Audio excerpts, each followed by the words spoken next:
Hey, do you like Gundam? Do you like watching us watch Gundam? You can go ahead and get double episodes of Gundam over on the Patreon if we get up to 30 Patreons. Go ahead and join and do your part, and you'll go ahead and get double the Gundam. Hey everybody, welcome back to Nerd Stone Face Reactions. I'm Griffin, that's Theta, and we're here to watch some Mobile Suit Origins. Last time, well, Char went a little crazy, but let's go ahead and talk. Oh, okay, yeah. Well, I mean... It's the start of the craziness. Char didn't. Technically, you're wrong. Okay. Perhaps casval went crazy and will become Char eventually. But I think you'll find that Edward went crazy. Well, let's go ahead and just talk about like where we are in the show, who's here, what's up. Yes, I've gone through and I've made some more connections. You'll find up here... Ooh, can't do this while I'm... There you go. Can't hold that button while I'm talking. I have made the explanation for what the lines mean. I did have a black questionable line, but then I think I've kind of sorted them out. Like, I guess Dozel, I had a question if Dozel, Zabi, and Rumble were allied or not, but I think it's pretty clear that Rumble calls himself a dog of the zombie family and has gone back to do mobile worker testing. So I've pretty well put them down as allies. Obviously the red already meant enemies, but I've also included it to indicate who killed who. So, I think it's fair to say if you killed someone, you were probably their enemy. I think that's a fair assessment. Yeah, well, I mean, it's like I only have Deikun as Jimba's enemy, but obviously that represents the whole family. But I've also put Kycelia down because Kycelia killed him, air quotes here, directly. I guess technically I should also add one for Kycelia to T-Blow, because same guy that she sent to kill Jimba tried to kill T-Blow and the kids. So I guess that's one missing one I'll have to add later. Right. Right now I'm just taking in the whole of it, and I'm trying to think, so who's our focal characters right now? And you think it would be the main characters, but no, actually, it's these two at the center of everything. Well, I mean, we're getting introduced to characters that I'm sure are going to be very important later. So, like, this guy, Shima, shows up, and he's like, I said nobody's allowed to the crime scene. And dude was like, but it's Shu. And he's like, oh, fuck, let that guy in. And it's like, clearly, dude's important. Apparently, and he's like super the local rich. minister in Spain, I think, right? Was that his title? No, he's a businessman. He's like, owns a giant company that's apparently bigger than T-Blow's, but he's a friend of T-Blow.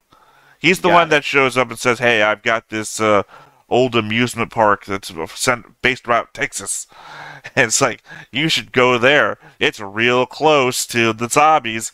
They know you would be bending the knee to them if you went there. It's like, okay. Oh, yeah, that's right. There was, like, the implication before of maybe the family here of these zombies manipulating that circumstance. Well, it's, I have it in Theta's thoughts later, but yeah, basically, but sort of. Yeah, I'll go into that later.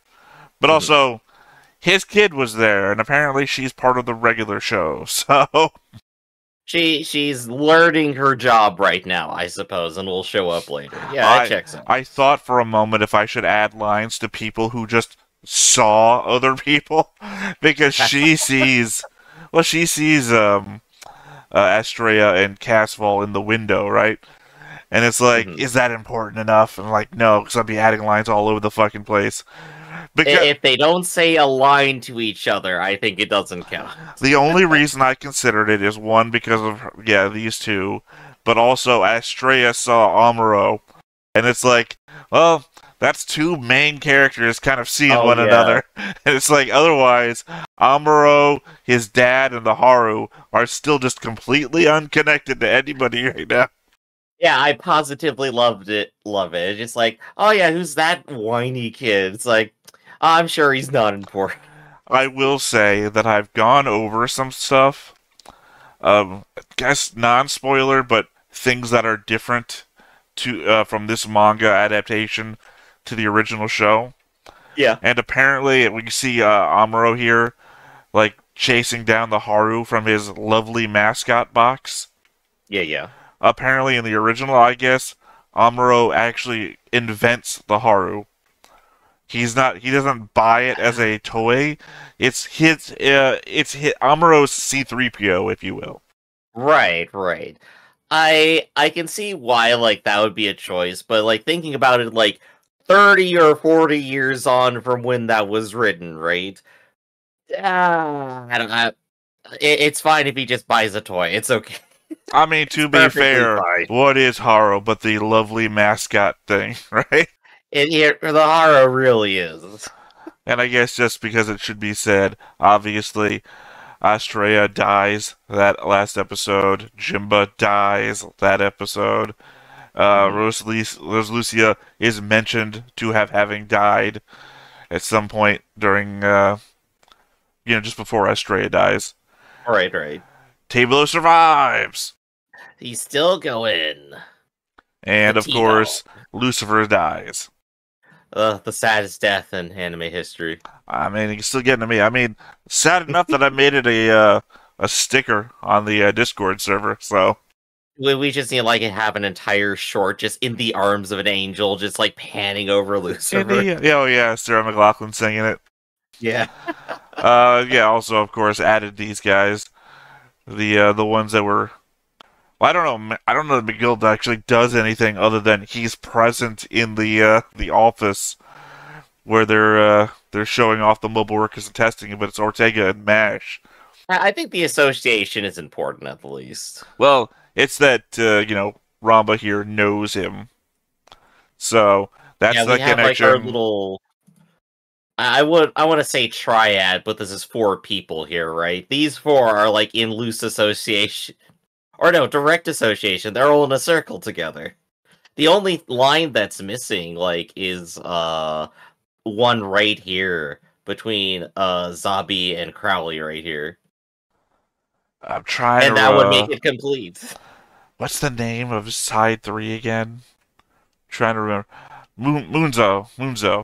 Sorry. Hmm. It's also just it's the beginning of everybody from the Moonzo like defense forces Hmm. starting to become Zeon defense forces because they had different uniforms and shit. Like Ramba wasn't wearing kind of like the same shit that he was wearing or that like Miguel is wearing now in episode 2. It's the Hmm. start of the nationalism, right? Where we're Yeah. starting to wear Zeon outfits with Zeon emblems and shit. Like my character here, Mhm. right below me in the overlay.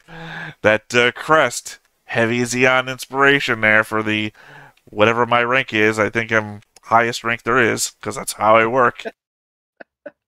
You wouldn't accept anything less. But I think the show is going pretty well here. We kind of understand all these connections. We're sort of getting tastes of everybody, and well, hopefully we'll see more of them. I have a feeling we're not going to see these two too much in the future. I mean, I don't I see them being politically important. You know what I mean? I think we're gonna see more of them, and I think it's gonna be super confusing. And at least one bit of that I'm gonna have in my Theta's thoughts, but I'll say it now. We both know original. Yeah, you're marking it. Okay. This is what I'm expecting. I expect the whole family to be dead. Well, yeah, I don't expect them to be dead, but I mean that would handle it well. I think. The thing is, you were starting to cross off the original Char, and I'm like, yeah, that's what I'm talking about. We all know that Edward is going to become Char, but is he going to like play that up? Like, is he going to try and pass by original Char's dad? Like, If he starts trying to pretend that he's original Char to the father and the mother here, it is gonna be full psycho. that's what I'm I will have a saying. brand new take on casval here. But yeah, eventually this whole this whole web of people is going to either get a whole lot wider as we go throughout the show, and I'm forced to add more people in a way that the web doesn't just like overlap each other in a very Oh yeah. confusing mess. Or I don't know. I'm figuring it out as I go. Because who the hell knows when we lean over here and this becomes the main character of the show, and I have to tie him in to Yeah, all wait these until other he connects people. over here and like over here or something, you know? Well, I try to make it all like angular, right? So Yeah. I don't want.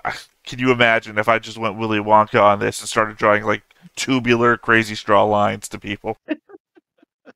You know what? If you end up getting that far, I say why not?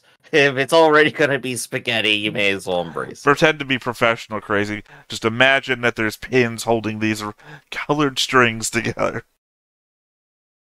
So I think that covers the board here for this episode. What's next? All right, to my Theta's thoughts. Featuring the death of Lucifer was a bit much. Hits a bit close to home with Sayla's innocence and anyone that's ever lost a pet in a rough time or unexpectedly.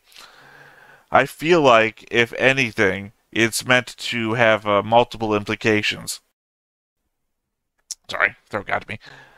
Then Lucifer's death is a sign of childhood's innocence lost. Lucifer was with us back when everything was calm, then had to get retrieved when we had to escape the old home, like a symbol of our safety and old life. He was watched over by Estrella and Artesia, but then slowly got left more and more alone, until no one noticed how ill he was, and he passed away when no one was watching. All the while, Artesia is also dealing with the loss of her mother and her brother running off and leaving her behind. Lucifer was Artesia's connection to everything she cared about, and now he's gone.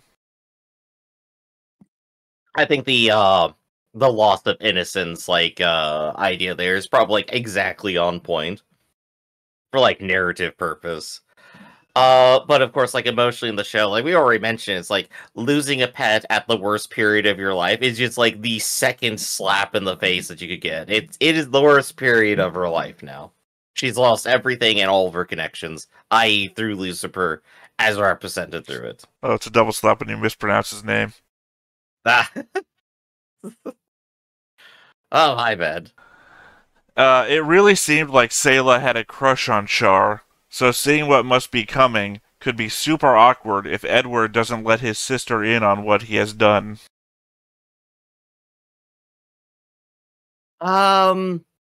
Oh yeah, no, they're totally set up to be like, wait, is that you, casval? It's like, no, I'm Char. No, Gonna no. happen. I'm indicating, like she did the whole blush thing to Char on the horseback riding scene. Oh. So, if she's got a crush on Char, casval kills Char, assumes his identity, it's gonna be real awkward unless casval says, no, it's me. Don't have a crush on me, your brother. Oh no. Well, you know, I Help guess me, sometimes you step-bro. gotta copy the worst part of Star Wars, right? Or any Pornhub scene. Char stuck in the washing machine. Oh no, that actually is a mental image right there. I just put together that the first episode was called Blue-Eyed Casval, and that we just met Char, who has brown eyes. The episode titles are already putting the pieces together for us. I don't think when this stuff was written, people were thinking about contact lenses that change your eye color. I don't think that's like a concept anyone put into a story until someone made it a real object. Well, we don't know what Edward's plan is to assume the identity, right? That's what we're here for today. Well, assumedly. I mean, this could be them burgeoning friendship, and then the next episode could be betrayal. But I just mean that we don't know what he does. Like, we know he wears a mask in the future. Maybe that's your contact lens point, right? That if no one can see. He doesn't have anything that existed when it was written to cover his eyes. So he's just like, sunglasses at night, baby. The goggles, they do something. Yeah, they hide my eye color. Because that's the only way that this could happen. And now think about this written into, or not written in, but animated in 2015, where we're all acutely aware of contact lenses, and he's going to have to make the ploy of, nope, this is the only thing that works, full upper head mask.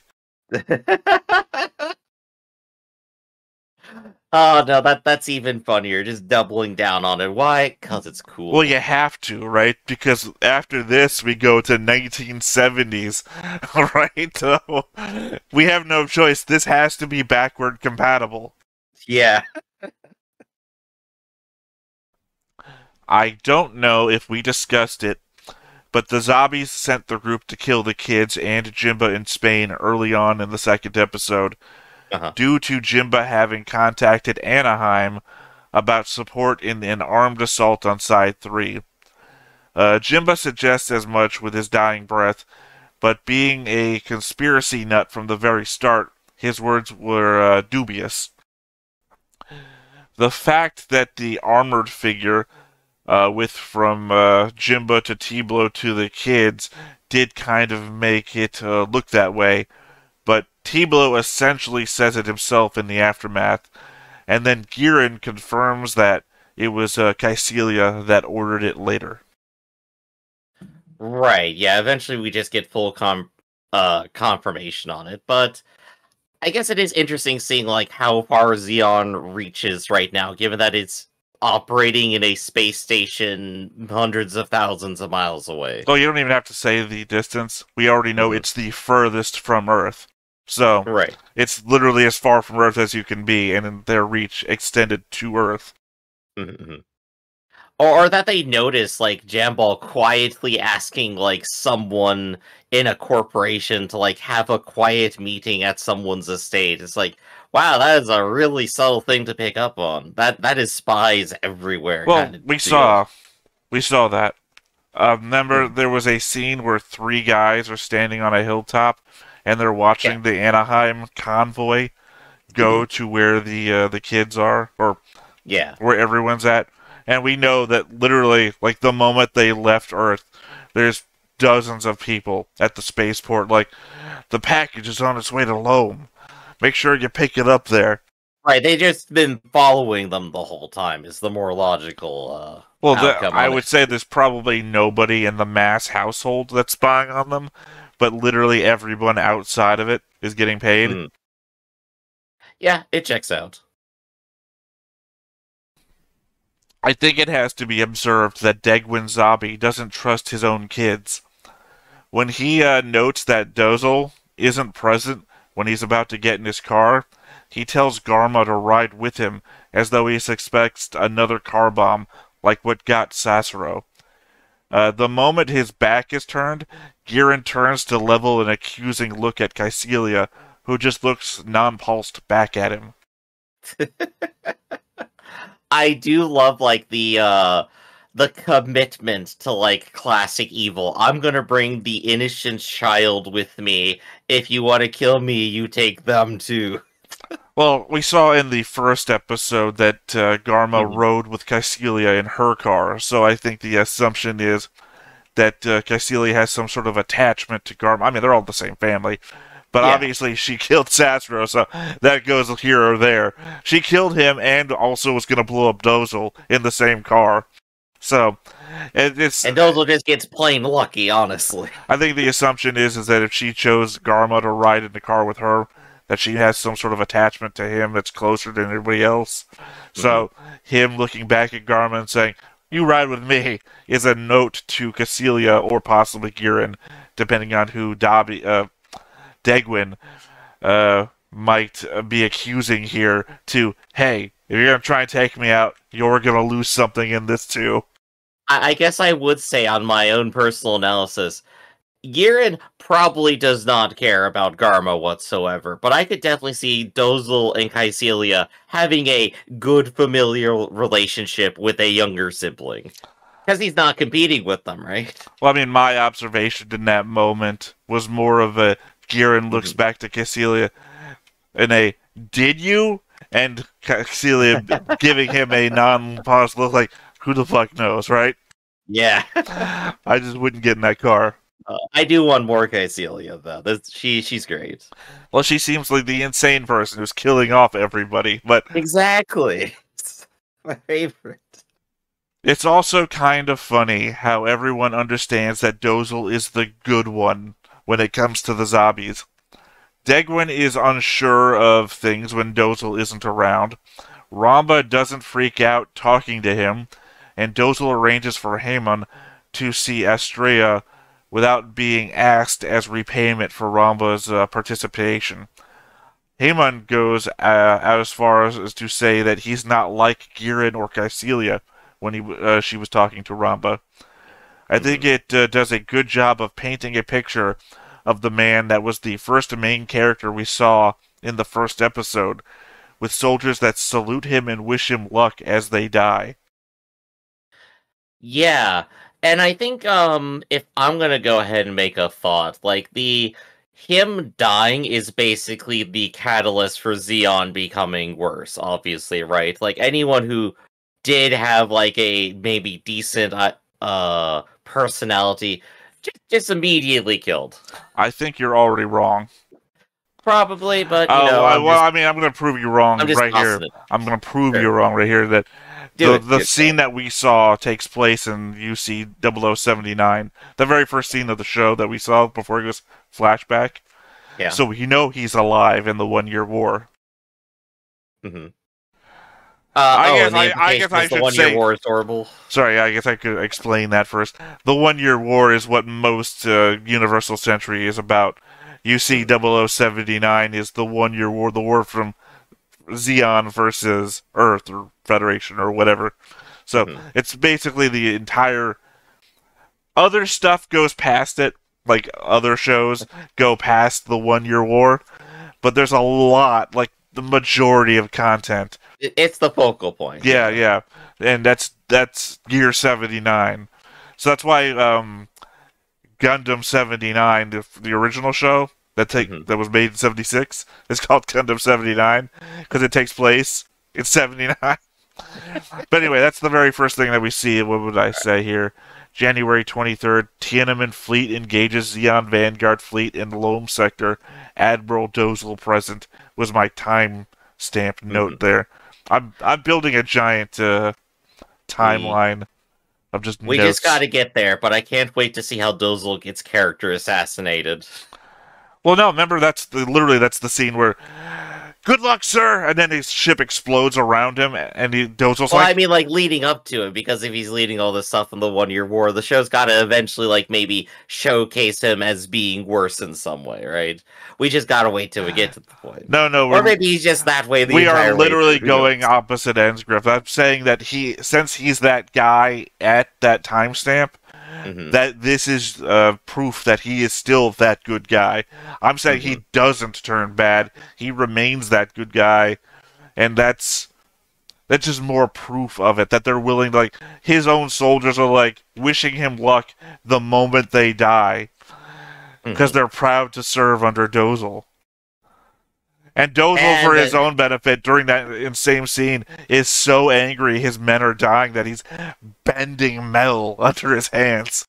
Well, he rips up his own guardrail. Like, no! Yeah, I think I'm going to go ahead and put, like, a big, giant pin down here on Dozle and say, we'll definitely be back to him.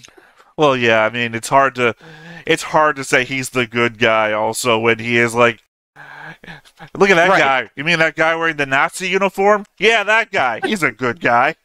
Until we get to that point, we all got more to say. He's just been kind of affable the whole time. He hasn't done his war crimes yet. Alright, my last thought here. If I didn't know new types were a thing, despite the opening to episode 2 giving the briefest of introductions to the concept, I might not be saying this. But I think that when the Moss estate gets attacked and Edward gets the blue flash and instantly understands what is happening, that might be the show indicating to us that he might be a new type. Which character is Edward here? I'm looking on the Yeah, The I think you're the just gonna graph. call him Char from now on, so just fucking call him Char. Okay. All right. Sorry, Casval to I forgot Edward. Edward was his Edward. other fake name. Look, Yeah. I'm learning the fake names just in case, like episode 70 of some show, Char goes undercover and it's like starts calling himself like Edward Mass. I'm like, I know that name. But yeah, no, I think that's accurate. The show was trying to telegraph that they're like, hey, something is up with him, right?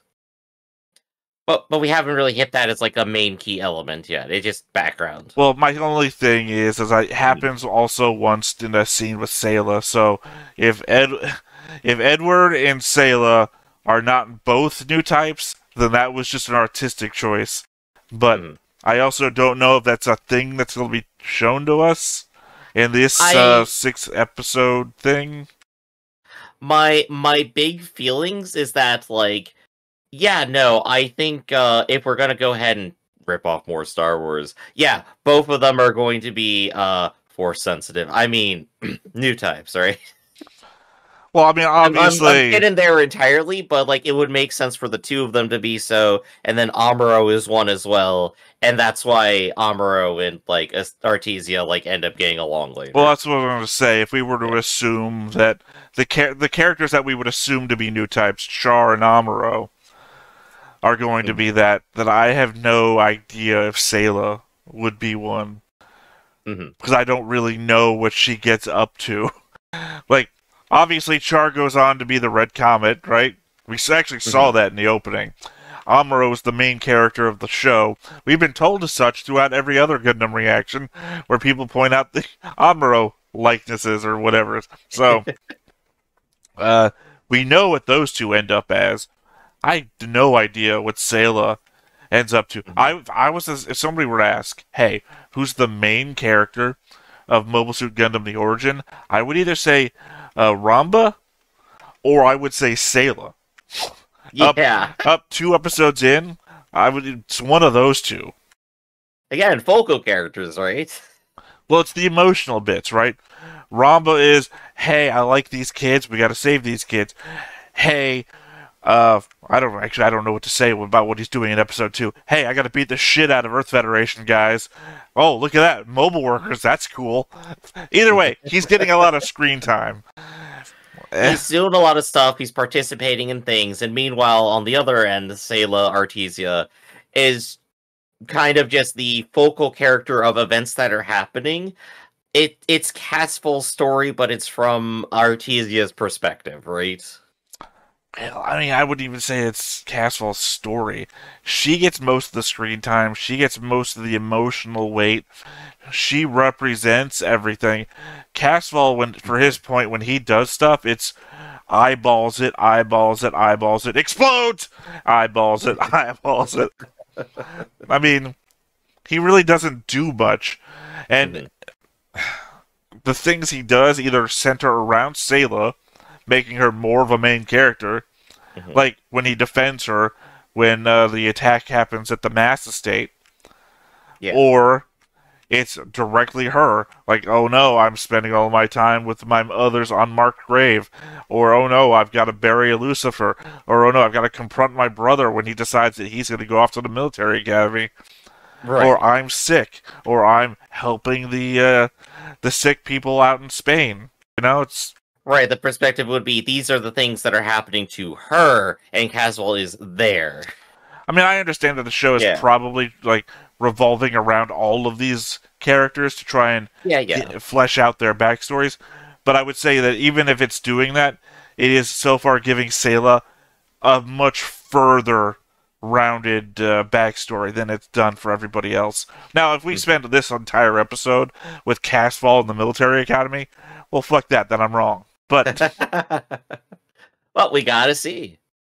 And I think we got one last thing to go over. You got some more thoughts? No, we have. I have no more thoughts, but we're gonna move on to Zeon's and Deikun's writings from the last episode, as I came across transcribed by Durenthal. Apparently, there was enough of his writings evident in the episode that a what I do in the episode, or 86 episodes of zooming in on shit and writing it down. This person did, and we went ahead and read it. So I guess, Griffin, you're usually our political analyst or Political correspondent, social Griffin here on commentator. the scene. Yeah, our social commentator. What were your thoughts about what you read? If we go ahead and just like take the big broad spectrum look real quick, just like looking at that and like Gundam, I'm just like, yes, okay, all of this completely checks out with everything I've heard about Gundam, everything I've seen, like every other series about it. Like, you go to space, your mind expands, you care more about people, and you also get superpowers. But they don't mention the superpowers here though. So it already checks out. We're in the correct spot. This is basically where everything else branches off from. If I'm going to head and trying to like figure out like what is the political theory that comes out of this, I would have to say it's something like the environment is supposed to get tougher around humans to force them into collectively working together and expanding their consciousness about the world around them. The strongest through line all the text has is definitely the idea that as humans have like moved around more and gained more capacity to move around, their idea of the world like has expanded. Like, it mentions like, sure, you know, like once you start getting cars and stuff or planes, you start thinking about the entire world. I think everyone today basically views the world as a single place, not as like a bunch of different places that are too far away, right? I would say it's probably more airplanes, that sort of thing. Well, I would say Yeah. the document says powered vehicles, but I would assume I assume it's talking more about globalization, which is to say that we have to worry about shit in India more today than we ever have, due to how many planes land there and back again. So, a lot less vehicles, but it probably does mean that too, that, you know, traveling 100 miles down the road is not as big of a deal as it used to be. And so the parallel they didn't draw is like, alright, so we have that, and then when we go to space, we're going to be expanding our idea of what our world is from there too. That is our next step of thought. Which isn't itself a... sorry, but just saying, I gotta say something or else I'm not gonna remember my thoughts later. Which is to say, it's not a thought that hasn't been expounded upon before. You know, the pale green dot, Carl Sagan's thing, or or every astronaut that's ever gone up and said, looking down at the Earth and seeing how no political lines or anything else can be seen from up there. Every astronaut that's come back with like just this mind-altering change of thought process. It's already something that you can lean to without having the sci-fi script in front of us. Right. They do try to like draw the parallel between like evolution and such. Like, oh yeah, this is our next stage of evolution. It's like, for me that like falls flat because like no, I'm sorry, the evolutionary advancement from like primate to modern human is a little bit bigger and took a lot more time. I think but that's just a me thing. I think the problem with that though is that is the primary antithesis of the document, is that spaceoids are superior to Earthenoids because we're the next step of evolution. So right. That's actually a fair thought there. Like, if you wanted to interpret it that way, I think you could definitely get there. Well, I think they're going for the route. Mind you, I think there's also something I picked up from all the other Gundams that we've watched, is that your understanding of things is now expanded due to I have like two problems with this document. My number one is going to be here that you're going to start using more of your brain, which is already a factual inaccuracy. We already use 100% of our brains. That is a document thing from the 70s I'm going to have to take away from this. That they're also in that sci-fi realm of... I can't remember the movie that I'm trying to think of now, where she starts using the last 10% of her brain, and Morgan Freeman's like, oh my god, she's evolved! And she starts like teleporting around the world and some shit. the idea that we're not already using 100% of our brains, and that this document is saying that's also a part of the next step of evolution, is that understanding our place in the universe is going to open our minds up to more understanding. And it might make us more understanding to see the planet beneath us and say, hey, that's everything. That's everywhere we can be, except that it's not, because we now have colonies and sides. But, you know, just that thought process, that's my number one gripe with this, the whole using the last 10% of our brains gambit. Yeah, that's fair. I mean, again, the common misconception, right? I mean, at the other time, I think there is... I guess on the other hand, just like a quick rebuke of myself, because I have to, is that I guess also, though, in this science fiction show that we're watching, it's also fucking true, because we know that eventually they're going to get superpowers of some sort. So, so in reality, not real. In the show, it's just a reality of the show. Mm-hmm.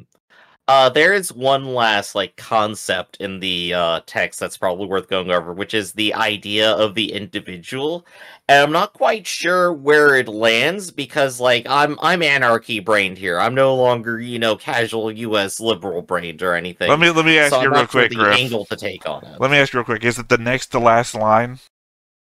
This is the third to last paragraph. Oh, okay. I wanted to read that out and just Yeah, go for it. I have a real problem with the second to last paragraph. So I just wanted to see if we were on the same page there, but you go ahead. Oh yeah. That's them trying to expound upon it. But that paragraph is since the modern age, however, the masses demand compensation even for the sacrifices of national war.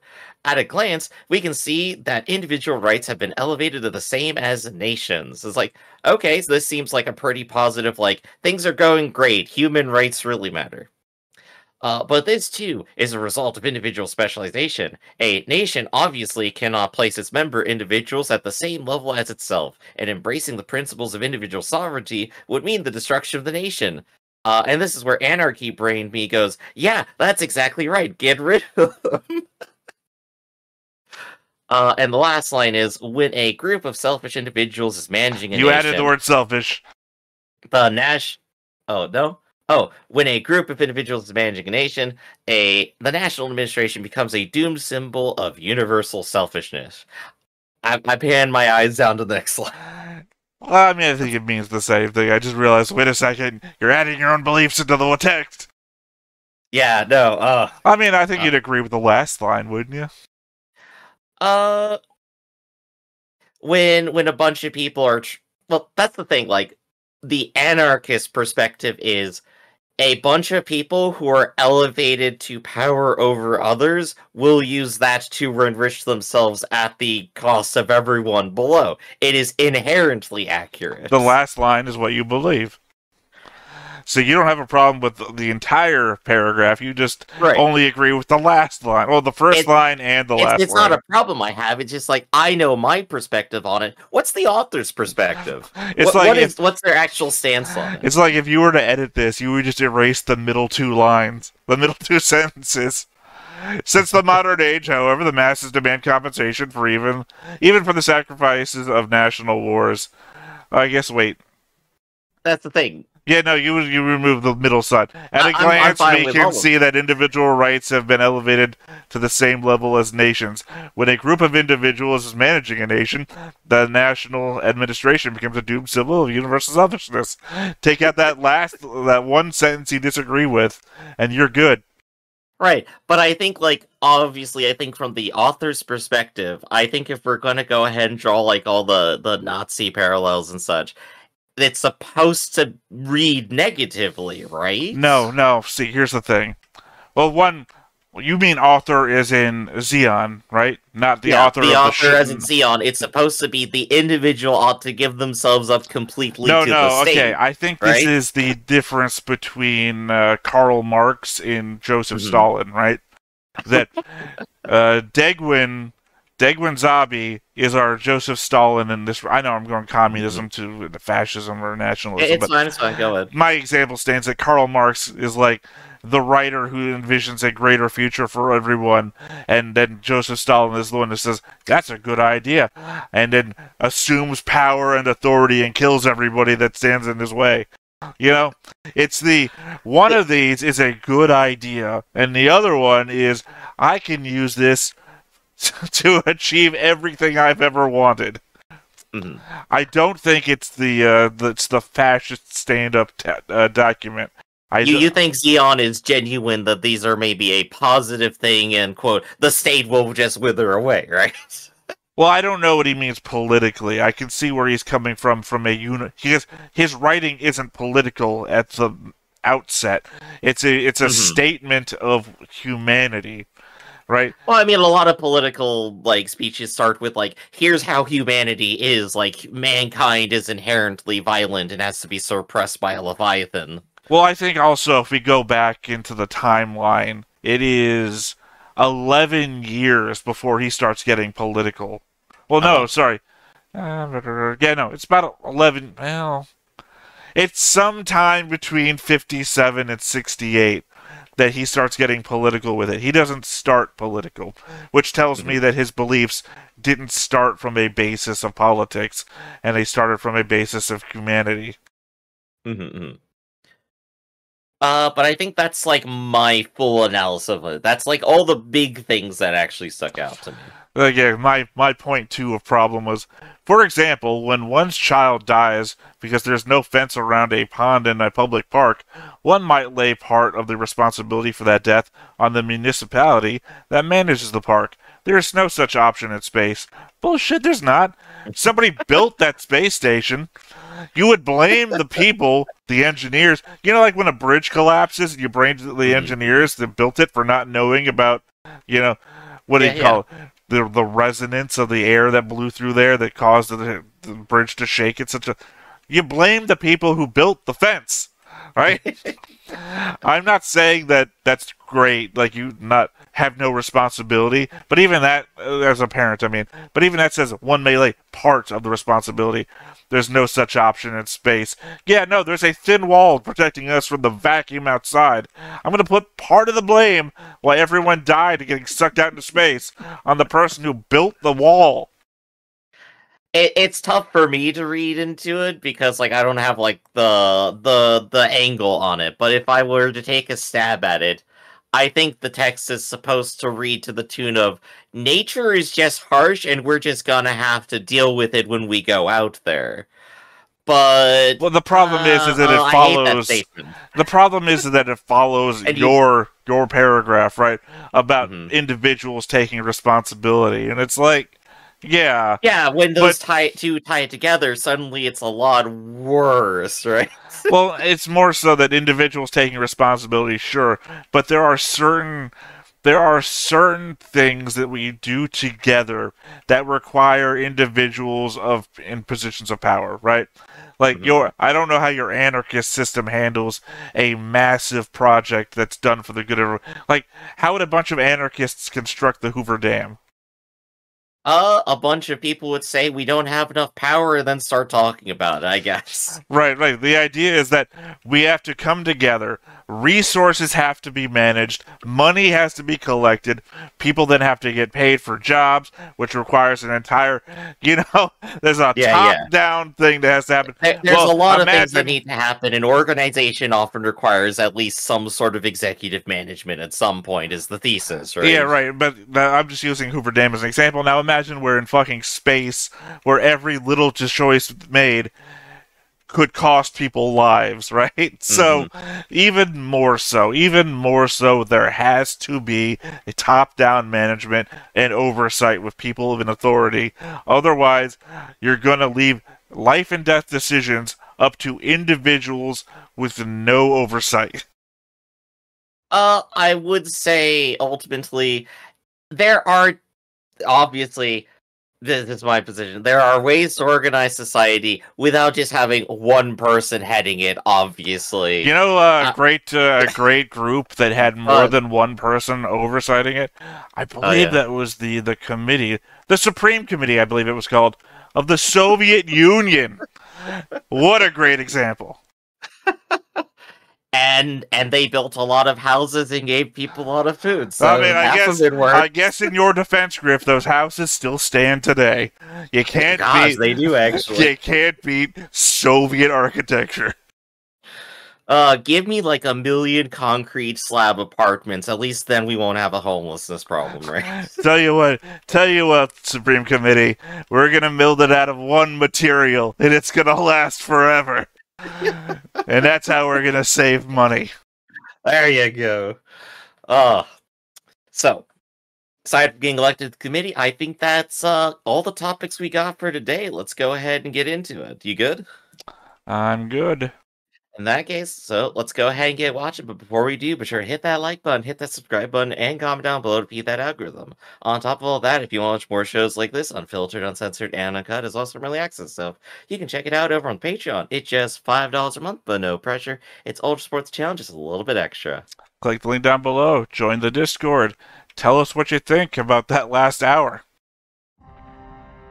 人類が新たな天地を求めて宇宙に進出した時代、それは宇宙世紀と名付けられた。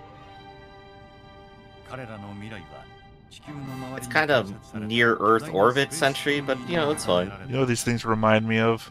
しかし What? Hydrogen その第 tanks. 二の故郷は約束された楽園ではなかった。 They are essentially tanks of gas. Just look at those clouds. Well, it just means if you look at them from the outside. 地球から最も離れたサイド3にスペースノイドの独立と人類の革新を訴える Is it the same one we had last time? その名はジオ I think it's the same opening we got last time. 地 Maybe. 球圏の歴史は彼に導かれて Can't wait to find out 10 minutes from now that I'm watching episode 2 again. 宇宙世紀ダブルを支持 Man, all this looks so fucking familiar.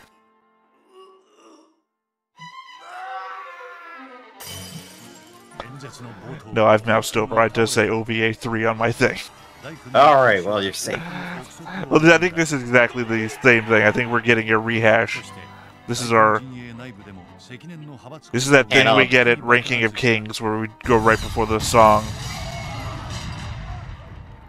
長く大君を支え右腕と称されてきたデギン・ザビはこの機会を逃さなかった彼とその一党はライバルラルケを打倒し And apparently a lot of people hate Jimbo. Jimbo. Really? Why is that? Guess he's just like a crazy dude. People think he's just a crazy dude. I guess he is a little bit. He's like very high-strung and high energy, right? Well, I mean, he's like that first guy in Full Metal Alchemist Brotherhood, who was like clearly insane and trying to kill everyone, but turns out was right the entire time. If Jimbo had the authority, he could have defeated Side 3 and stopped the entire one-year war.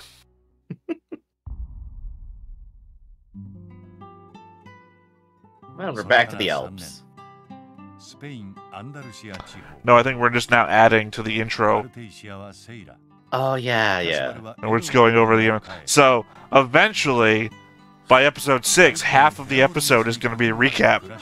Recapping everything we've done. Yeah, Anaheim.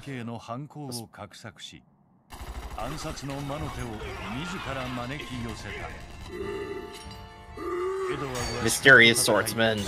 Yeah, some commenter on our Discord was saying that the armored figure had a purpose in the manga, like a representation or something, but there's no understanding here.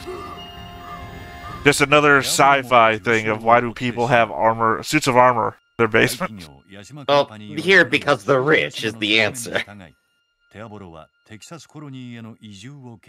Texas colony. Texas. Who they literally going there say, this looks more like Wyoming. High five? High five. High five.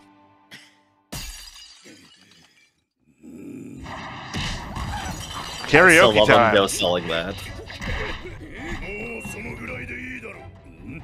一方ドズルザビは密かに軍事用のモビルワーカーの開発を進めていた。それは後に I do love the, he's got the scars because Caecilia almost killed him.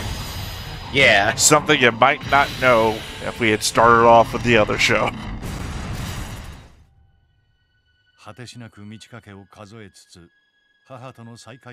Oh, Lucifer. Looking sad in the background. I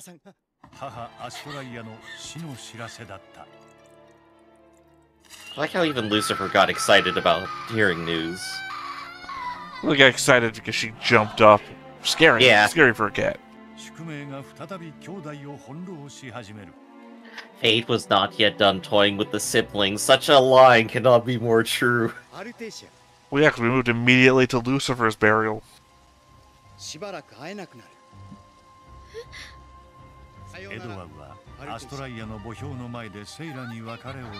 Keep in mind, we're still pre-credits. Pre-opening. We're still in the remember this? At the very least, I'll always remember Texas Colony for being the site of Lucifer's grave. Oh, that's what you do. You go to Texas for steak and remembering all your dead. 5.5 minutes later, the show starts. casvalがテキサスコロニーを出た。ルームからジオンに入国すると。殺せ。casvalの帰国を許す者なぞ、ザビ家にはいない。Got her hairstyle. I prefer 68 hairstyle to 71 hairstyle. Yeah, same here. I should have marked her down as a red the moment she tried to handcuff casval. I see exactly where this is going, though. Char is going to get shot, and it's going to be, quote, casval. Oh yeah, we killed casval. I'm 100% sure. He looks just like him.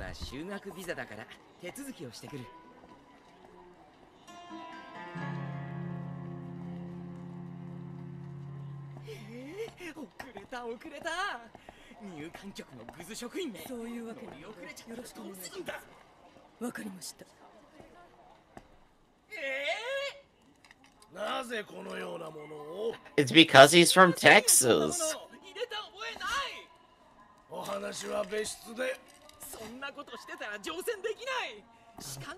Is he gonna literally get killed here at the airport? Or, you know, whatever? So Char planted that, but that means that he... No, I'm sorry. casval planted that, which means he had it the whole time. Yeah. He's had this planned from the start.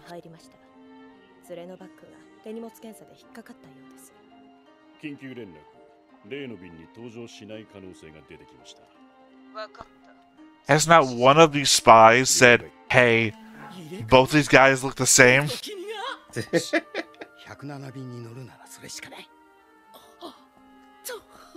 Oh, are they changing places now? This is his plan. Oh no! I've got you. I got you on the gun thing. So I'm gonna take your spot so you can get on board.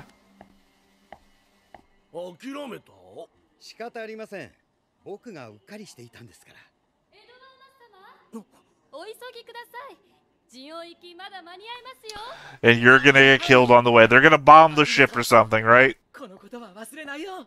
Either the ship or just go for a stabbing. Look, that's the vibe I'm it's fucking Caecilia. She's down for car bombs. That's her. It's the way she works. Damn it, airport security! Why'd you have to say it like that?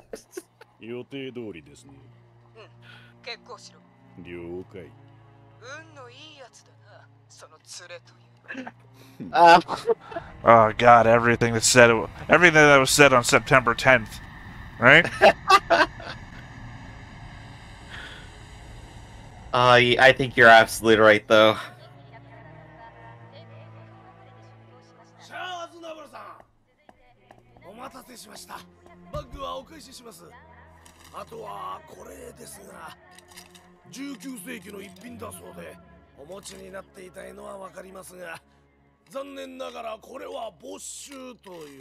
At least his finger's not on the trigger while he's waving it around.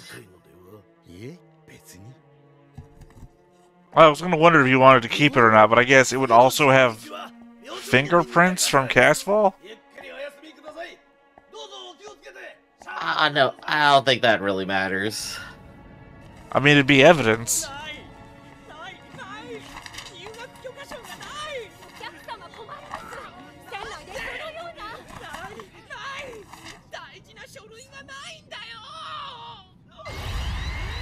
Yep. They did, in fact, write on those papers.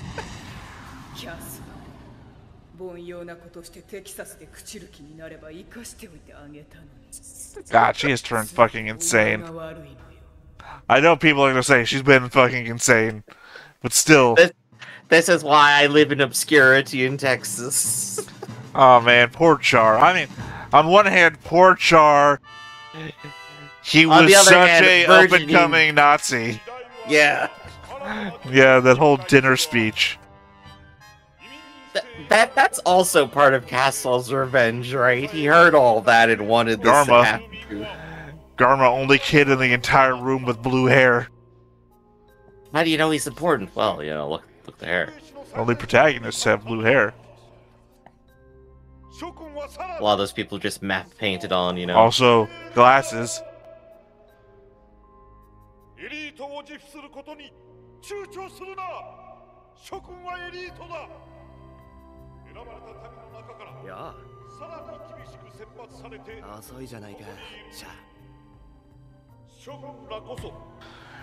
Doesn't hide your eye colors from the side, though, does it?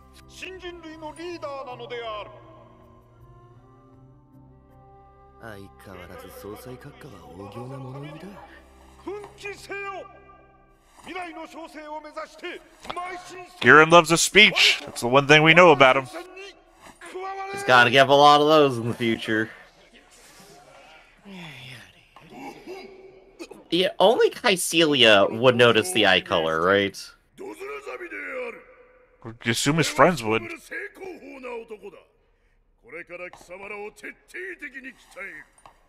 Oh, he's gonna be our teacher, hell yeah.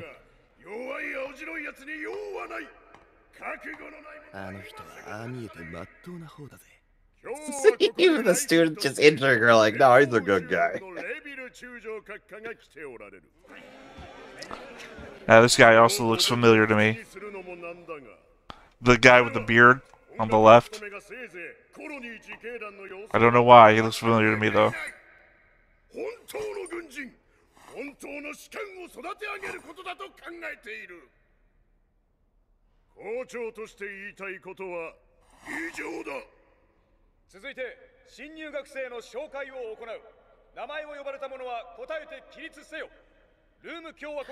Gosh, that's a full auditorium. That's gonna take like 2 hours, man, to call attendance. Liu Fang, you're in the wrong show. Also, you're a dude now. Oh, wait, that's Ling Fang, isn't it? I'm thinking of. Oh, that was Liu Fang. I don't know. It's been from Full Metal Alchemist. From Full Metal Alchemist, I'm talking about. I'm just thinking Gundam. No, that guy's bodyguard.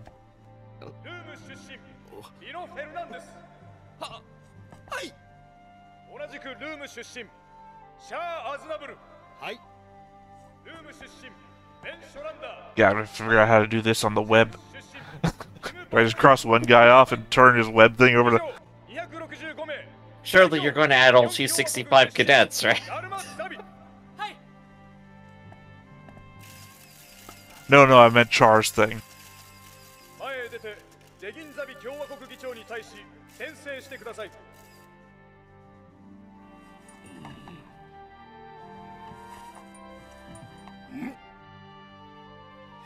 Every zabi has a different color. Pre-chosen as class rep. Of course, that's how nepotism works. Everyone's gonna be watching him from day one. If you ever had any doubts, there's the solution. To be fair, I believe one is more of a 45-degree angle, and he went like 90 degrees. There's a lot of ways to salute with your hands, Griff.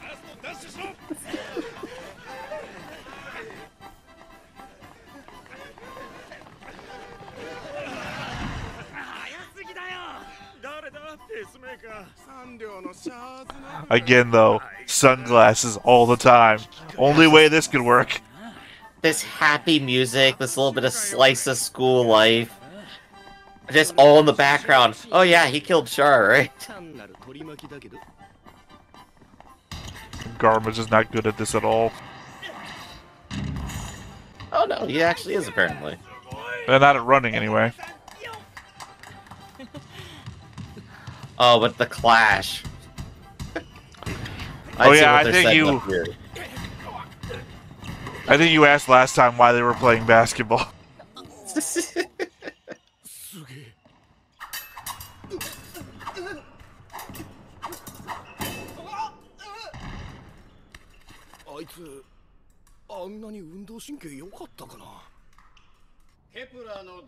Uh-oh, I'm better than I should be.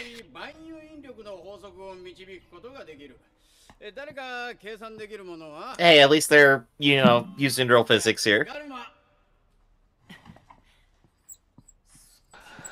You know, people probably hate you less if you stop whipping your hair every time you want to show off. You forgot.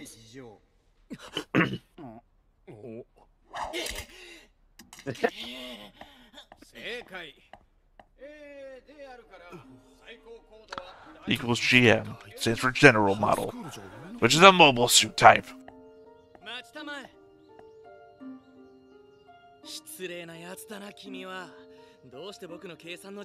Aw, school bully time, let's go. The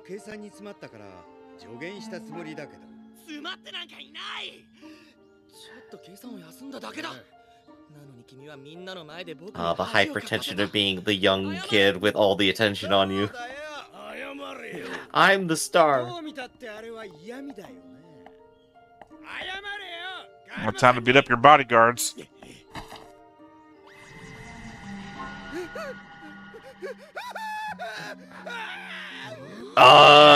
He broke my wrist!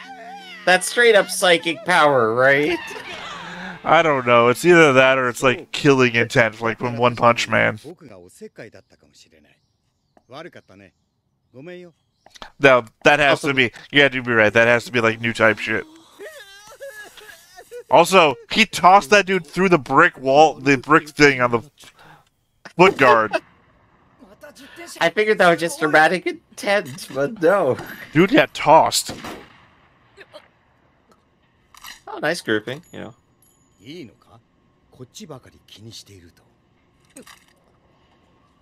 Wow, your eyes are as blue as my hair. Ooh, oh, that's gonna knock off a bit from your average. To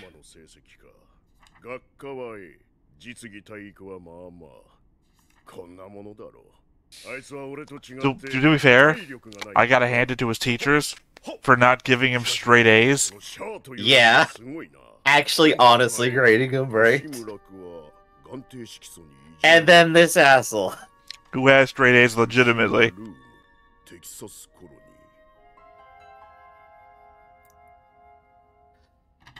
Oh, he is doing something to change his eye color, hell yeah.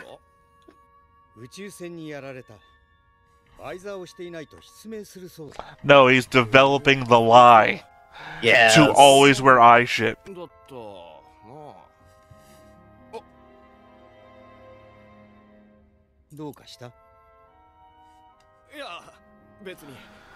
This dude's gonna wind up dead if he's not careful.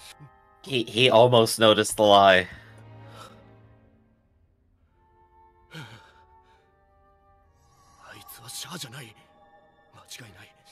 This dude's gonna wind up dead.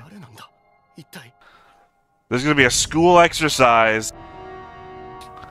Someone's gonna scream medic and he's gonna be dead. The Starship Troopers are.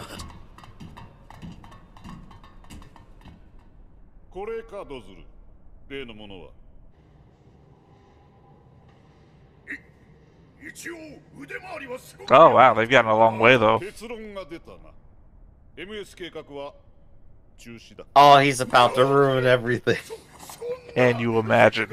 It's the name of the show. You can't do that. むき出しのエンジンを背負った格好で兵器が務まるか。ダメだ。話にならん。初めてお目にかかります。本計画の技術顧問トレノフワイミノフスキー。 This dude's important. Yeah. No, I It's the mean, guy. he's important to like the entirety of Gundam. I just don't remember why. The particles are named after him. 最新の融合炉の図面です。ご覧のように従来型より画期的に小さくなっていて、しかも出力は Oh yeah. He develops. これがミノフスキー粒子を用いた流体パルスシス Named テム。after myself, you see. これによって駆動がスムーズになる。 I looked up what was like the very first manga in the entire series, or what takes place earliest, and it's literally about this guy. That's why his name was so familiar to me. The craziest thing here to me is that this engine also does RCS at the same time. それだけではなく、戦闘の主役を戦艦や精密誘導兵器から奪い取る新しい主役をも決定するものです。 First-person shooters. Yeah. Oh, he's so excited. Intense. それはいつ完成？ Answer me this: who did this whole mock-up thing that you showed us? どうする？さっきの命令は撤回する。 We used our 3D rendering crew to create this advertisement for a secret project. MS-03 と呼ぶ。ただし、期限は厳守しろ。情勢の推移は待たないぞ。了解。 So I guess the first two that we saw with Ramba and that other guy must be MS-01 and 02. Oh, we're so close, though. これを背負ってルートを踏破し、日暮れには帰営せよ。この調子で30キロ。死ぬよ、絶対。 There's a real soldier out there saying this is fucking nothing. 行くやつがいる。あ、いや。あいつ。 Char's sure saying it's nothing. Well, I mean, I guess being a new type means you not only have mental acuity, but you just turn into a fucking Superman. I just figured it was like a bit of like Castle's like personal dedication to all of this more than anything on the physical side. No, it's like when I was brought up last episode when he fucking tossed an adult man through a bunch of doors. And then in this episode where he tossed another recruit through like brick siding. Is Garma gonna be a new type or not? I don't know. I think he's just inspiring Garma to be better.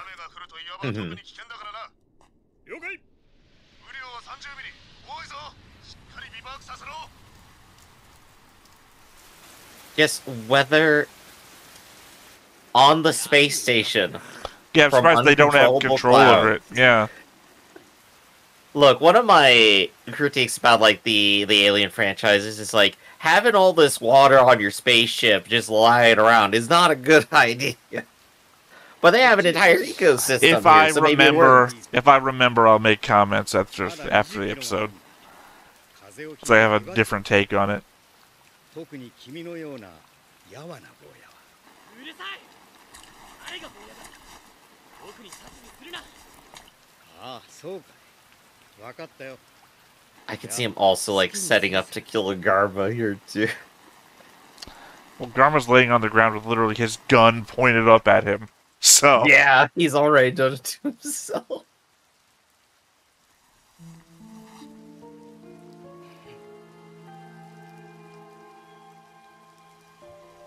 Oh, Garma's making the first strike. I think she's trying to get past him. He Alright, wants yeah, to finish he's trying to first. get a lead.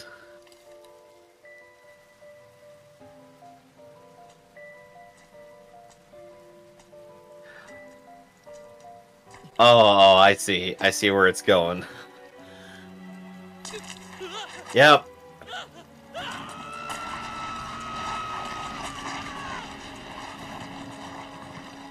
Back to last place. Lost your gun, lose points. Oh, If it was 40K, he'd be fucking killed. I do like how he was like genuinely shocked. Like, wait a second, that happened? Oh no. No, I think Casval needs an in with the Zabi family, and he's trying to get it with Garma. Mm-hmm.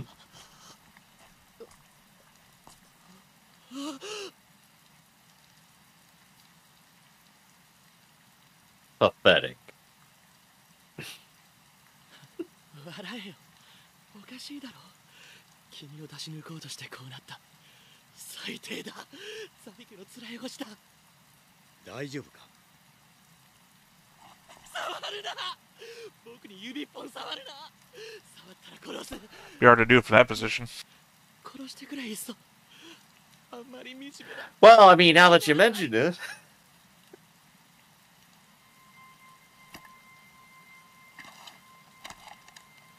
Oh, yeah, no, he's just doing it.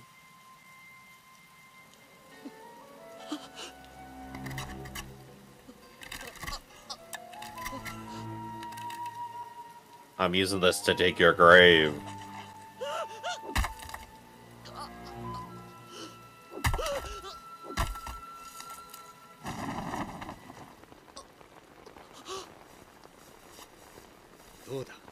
That's actually a bit adorable. 君の宮殿だ。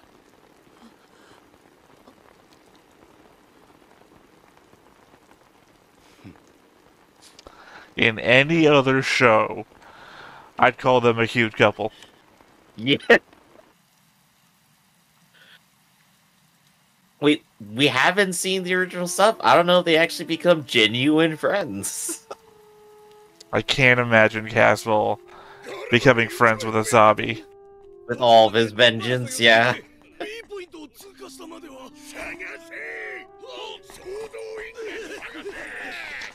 God, he's a fucking giant monster. He really is. He's 3 feet taller than everyone. 嫌だ。僕も行く。歩いてこの足で歩けるさ。歩かないと落語したことになる。落語なんてザビ家の男なのに君にはわからないだろう。 See, especially all the not Zabi men and shit like that, that cannot be enduring to Casval. いや、よくわかるよ。 Yeah, I feel like I'm on a habit just calling Casval this entire time. Be the one person in history not calling him Char.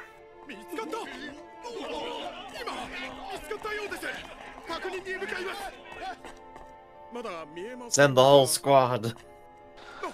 Of course, he's a Zabi. The other Zabi told us to.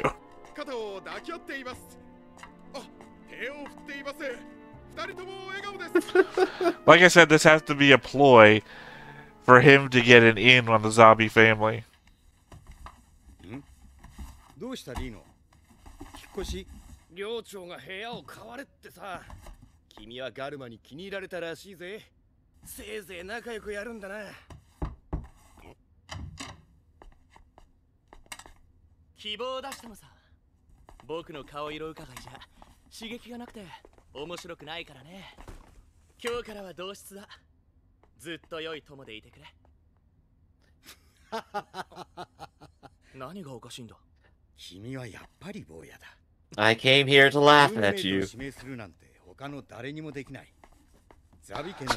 I mean, the other guy's getting what he wants. Fuck, I don't have no idea what's going on here. I'm out. He just wants out of the intrigue. Oh, I was worried we were going to get any sayla. Told you, not dead. You've grown to be a great amusement park receptionist. I don't think she's got medical. She's got the white and red cross thing on her. Yeah.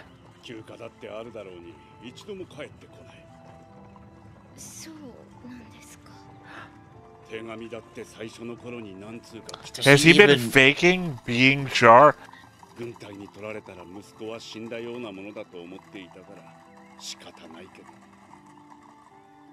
Does So- she even know what happened with the explosion? I told you it's gonna be real awkward when Char comes back. But I guess he's never gonna come back anyway. I don't Oh, keep no, bringing up okay. Lucifer. Oh no, she thinks he's dead. Alright, we're clear on that. And yet I'm still sadder about Lucifer. Oh.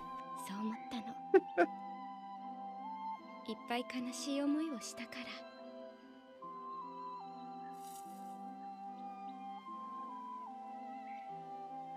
キャスバル兄さん。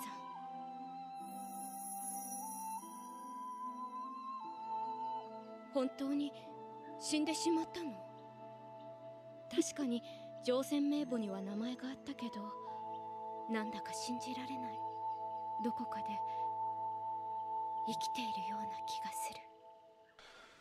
To be fair, I feel like she'd say that even if he was really dead, so it just makes Oh, sense. oh, absolutely. There's no indication this is actually secret new type power. Well, I wasn't even thinking that. 左に寄せろ。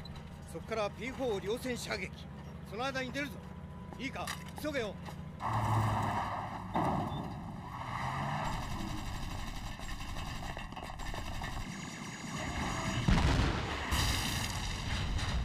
I wouldn't want to get hit with that paintball. That would still probably hurt. Kill you, more like.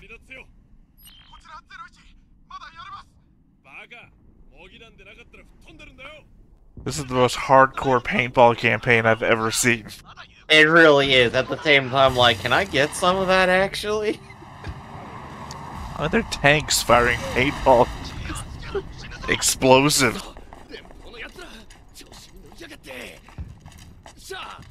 思い出すな。ハイスクールでやったルナボールの決勝さ。あの時もお前が先頭を走ってた。ああ、そうだ。 Char didn't do that. みんな参加しろ。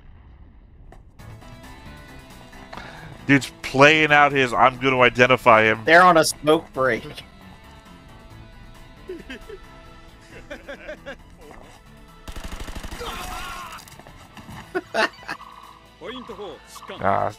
I thought when he moved out of the room, he wasn't gonna die anymore. But dude is playing out his I'm gonna find out you're not Char strategy on the battlefield. He keeps doing everything he can to just gather evidence. Everything he can to fucking get himself killed.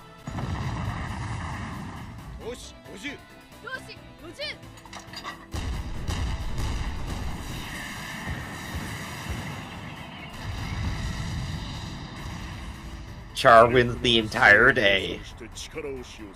Yeah, it's that scene from Starship Troopers. 唯一の打撃力である迫撃砲を集中的に使う。やるな。連邦軍の軍艦がどう評価するか知らんが、俺の評価では満点だ。 Federation would be like, they won against us. B minus. Well, we already know that the teachers are honestly grading, so that's a good sign. 順当であれば全員は晴れて選修課程を終了し、各々の配置につくことになる。それが諸君の任務の始まりである。 That is so intense, that face.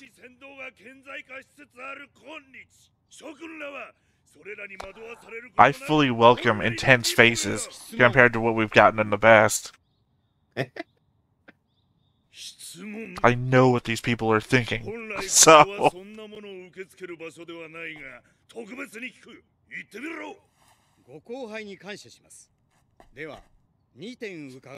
Give me an inch. 本日の演習が実際の任務を模したものであるなら、装備において劣勢とされた我々が一体いかなる敵と戦うことを想定されていたのですか。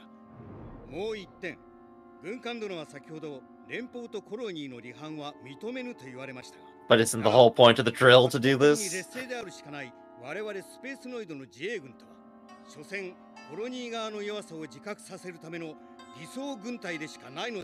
Speaking up the zabi line, because he's trying to get in. Yeah. 特別に求めたのは質問だ。しかし今のは質問ではない。犯行とみなす。所属と声明を言え。第3班班長シャー・アズナブル。なんだそれは。サングラスを取れ。自分は網膜オプシンに障害ありとの診断を受けています。ガンマ線量が一定値を超える状況下ではバイザーの使用が認められない。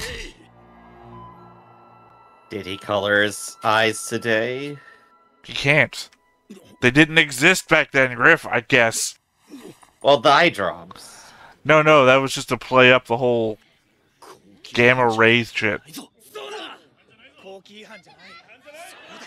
違反じゃない。違反じゃないぞ。そうだ。違反じゃない。謝れ。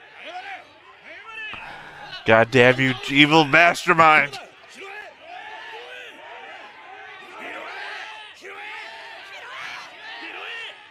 There we go.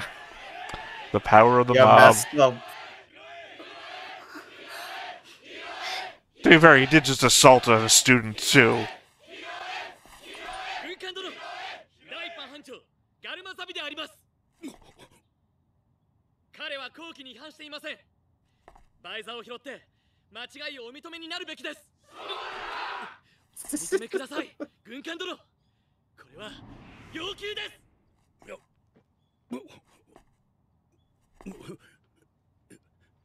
And that's how they all got court-martialed.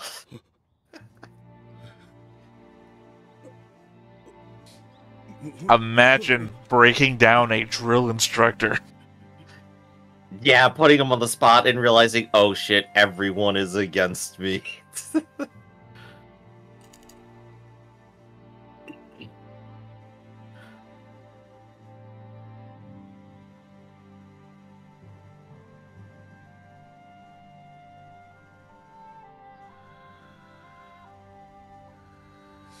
Oh, please be writing like a sayla style letter to your parents. And then Lucifer learned to... Karma, thinking about this, is like, this is the coolest moment of my life. Well, yeah, it was a major win for him. Created by casval. Of course. Blue-eyed, some say.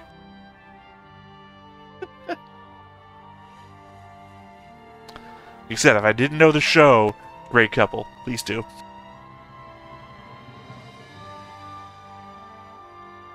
Simultaneously like, oh, cute, but yeah, it's like, no, complete manipulation.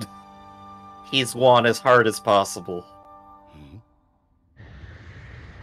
I mean, ever since they were kids, he said he knew the enemies of his family.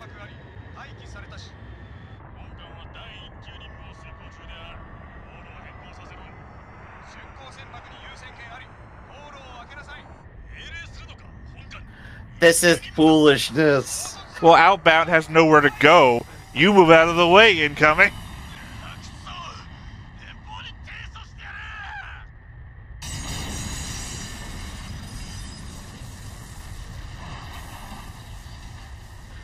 It's air traffic. You don't... Oh, you fucked up so hard. If you don't explode here, you don't have a job. Oh my god. I mean, yeah, they're uncontrollable. Oh my god.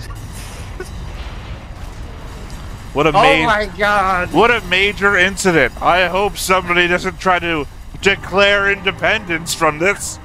Why were you so reckless at the nitroglycerin Oh shit. space station? You saw that plants, yeah, I would say plants were in there, which means something major got exposed to space. Oh yeah.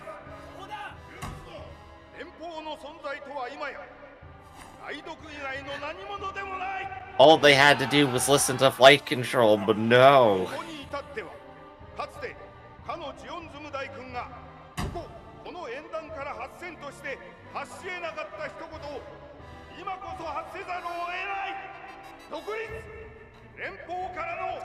That was exactly what he was planning to give the speech on way back when.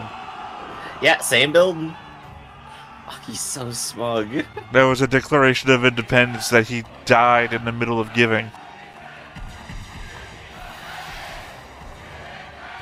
Well, these are your people, Griff. So,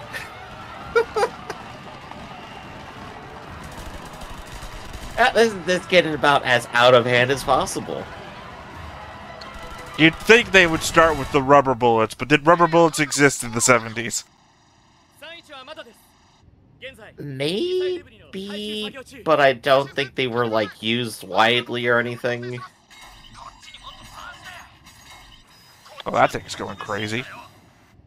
And even then, rubber bullets aren't, like, safe either.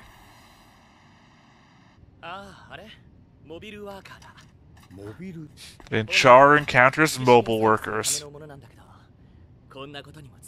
Love at first sight.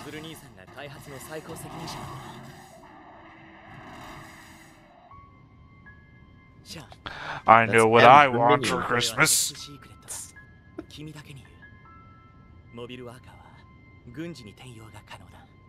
Ah, I see the full guys they're using here. Well, there's no way Char knew about this bit. This is Of course just not. this is just icing on the cake.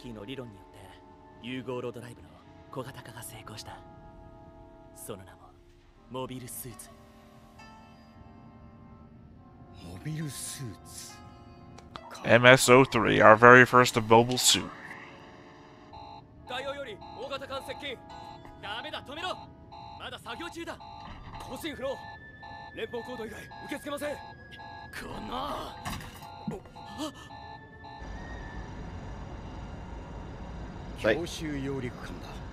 Oh, they're gonna put it all down.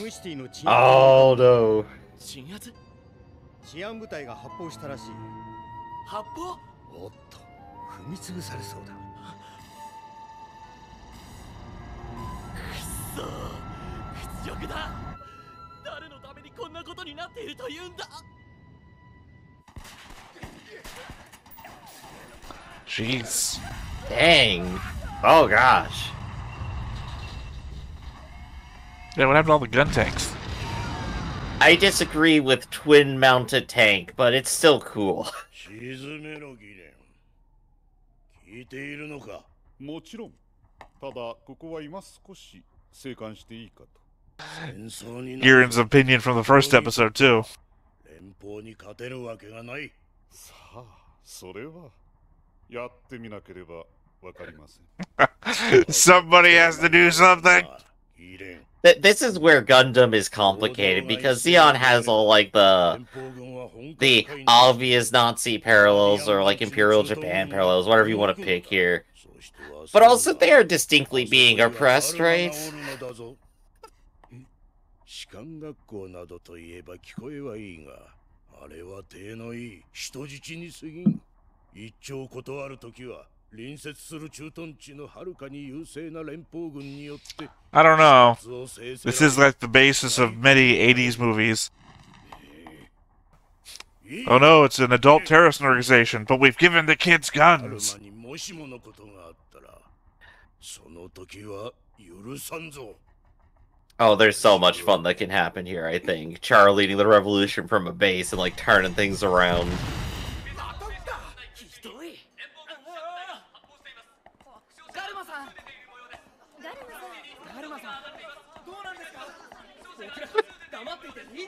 Well, because you don't know who's in the crowd, right? Any Well, this is just their Federation, missile. any Federation sympathizer could be in here and try and take a shot at Garma. 話が。連邦軍兵を攻撃？そうだ。奇襲して制圧、武装解除させる。奴らは全く Just like the simulations. Exactly how episode 1 of Iron Blooded Orphans should have gone, and it taken itself seriously. And they didn't just tie their fucking thumbs together. God, that was so fucking stupid.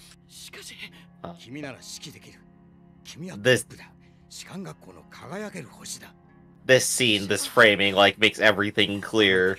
What is Garma to Char? Yeah, no, we pointed that out immediately.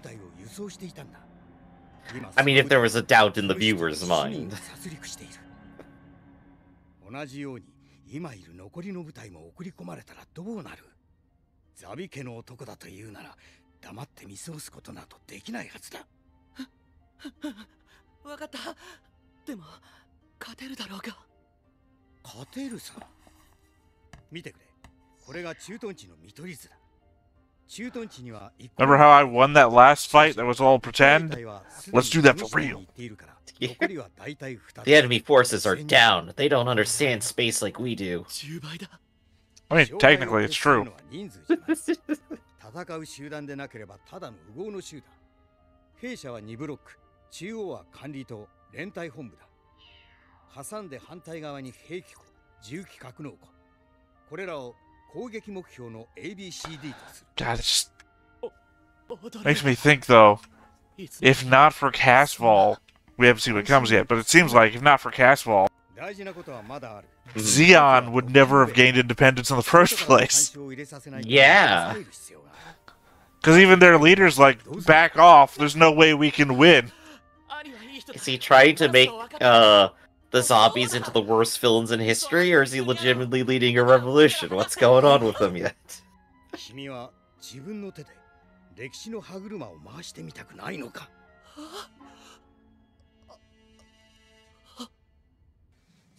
That's right. When you think you're in an opportunity, remember, kids, windmill at history.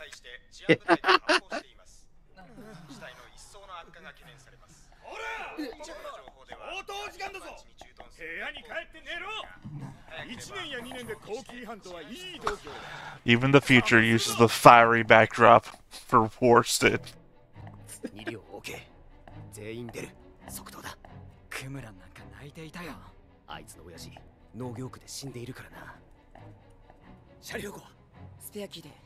I do like that. I do like that they're at least bringing in that even the military kids are crying about their families back home. Even specifically, like that was a Federation ship that crashed, and the Federation people are crying about it too. Our dude is gonna try and blackmail Char here in the most serious point. I see that look on his fucking face. Oh, the most dramatic fucking moment for it too. Hell yeah.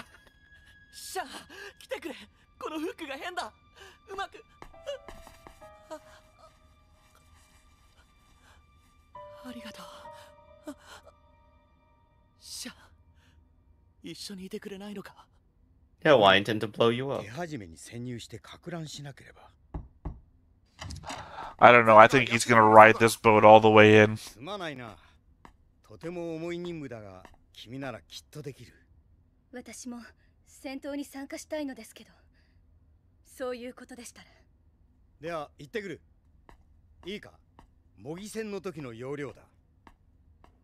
I have this feeling she's going to be a greater character in the future. I can't tell. It felt like he's gonna send her off as a messenger or something.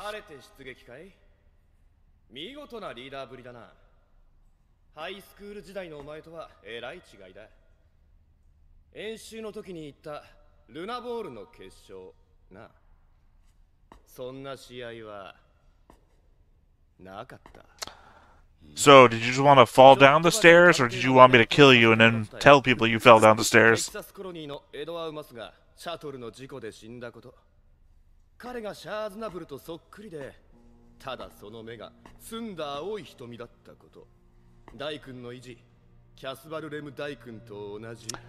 I feel like he's done the primary mistake most people make, is figuring out how to blackmail them and then not to do with what you're going to do after you blackmailed them. He's been completely found out.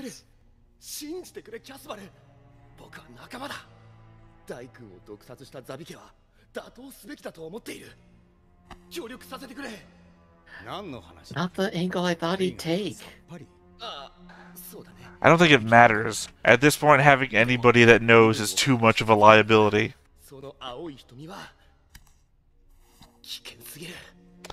However, we do know he fucking wears this thing. Yes. I don't know. I honestly don't know. He might not kill him. Genuinely impressed where this went. We got our mask episode. I just know. We know he wears this thing. So, although you are standing right over the stairs. Oh, okay. Oh, okay.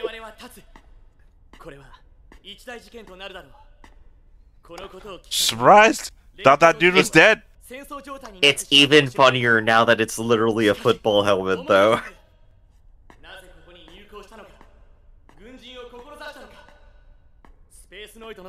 Just imagine, like, any major general getting up on stage, doing, like, a report or something. He's got a football helmet on.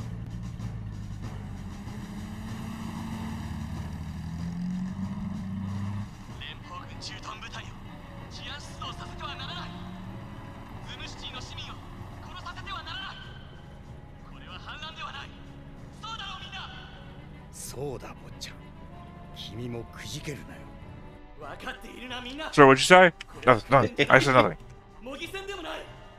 Sir, the frequency was 2 ways.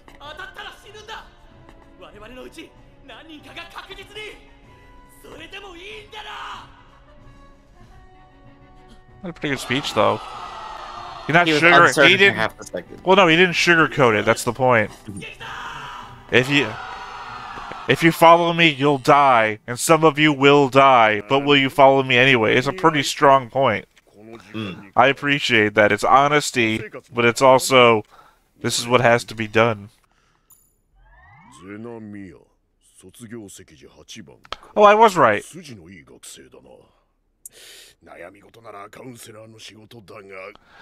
He sent her off as a messenger. That's what I thought he was gonna do.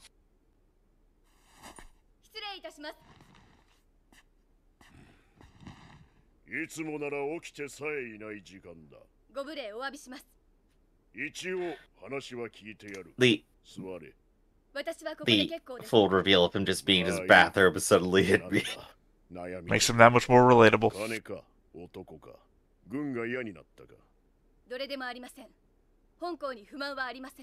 Get to your point a little faster. People are dying. He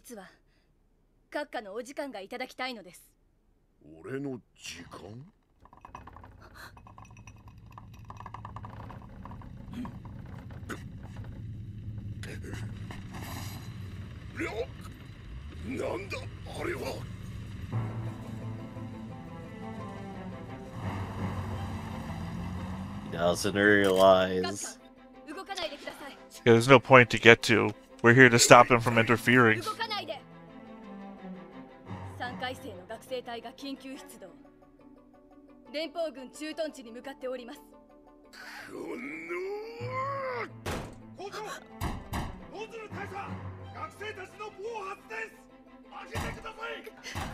How much you want to bet that Dozel's gonna side with them, though, at the end? Oh, he will at the end.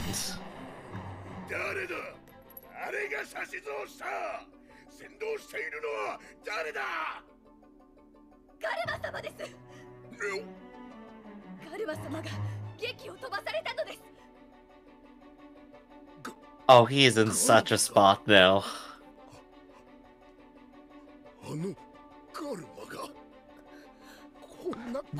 Dozel always seems to do what's right, right? Like when he didn't want to fire on the kids in the gun tank.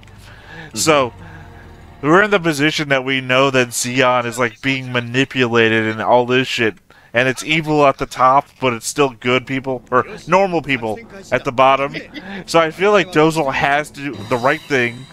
Is for Dozel to support this. Also, are we in Attack on Titan? What the fuck is going on here? We sure are. Jetpacks, hell yeah. They make way more sense on a space colony than anywhere else, I'll say that. Yeah, because you have to think that at a certain point of elevation, gravity gets less and less, right? When you're past the point of rotational spin. They aren't being held down by the forces. My god, they're literally doing the thing to us that we trained them to do. They're doing the thing they did yesterday. They're using their smaller attack force to take on a superior enemy.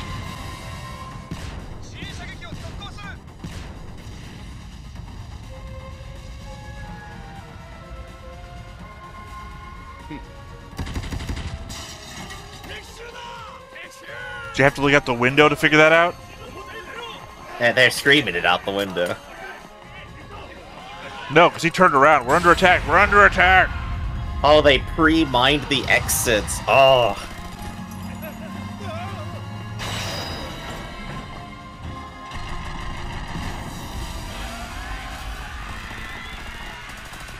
Oh, this is the most brutal fighting I've seen on a Gundam show. This is good. It's bad for them, but it's good to watch. Oh yeah, this is exciting. I love it. You don't even have a Gundam on the scene yet. Guys, it's gonna be so awkward when we finally meet Amuro and see his side of things.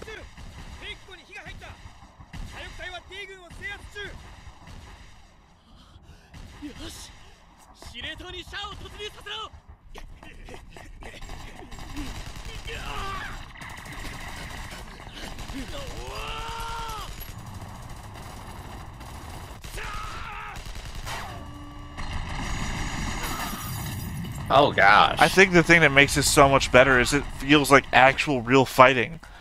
People are literally getting fucking destroyed out here, like what they really would do. Oh yeah, this is absolute like great war movie footage here. You just switch the M and B for main battle tank. No, that's what it was. MBT. They didn't switch anything. No, they said MBT. Well, I don't know if they said it. The subtitles said NBT. You know, I'm usually reading more than I'm listening.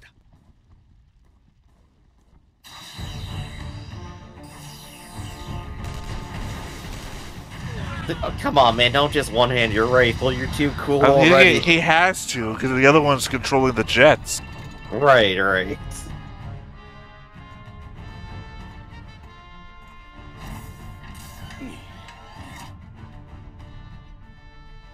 Someone we know has to be, right?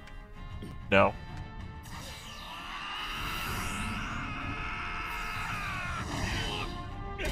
Absolutely crazy. Starship Troopers, right? When he gets on back of the beetle thing? Oh, that's even worse than an actual live grenade. Flashbang him in there. They don't Oh no, have it's the ears. dude that gave him the goggles, Lino, right? Yeah, yeah. So Lino is actually a badass. God damn, the jetpacks are cool.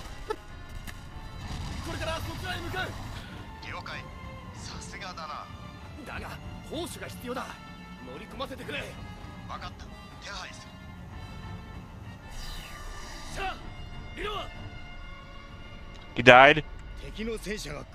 Yeah!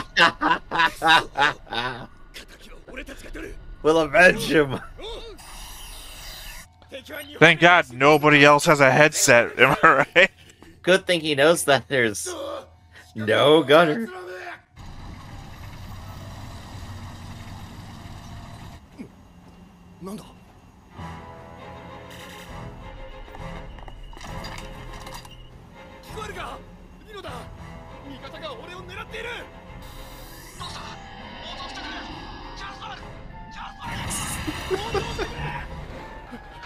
I would pray that they kill him fast, because he keeps shouting casval over and over again. Someone else has got to be hearing these radio signals, right? Closed channel, might not.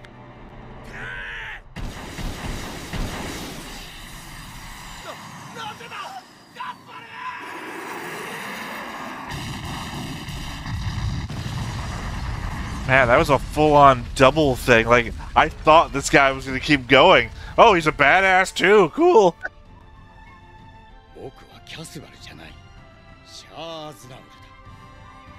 Some guy's head looks wrong. What?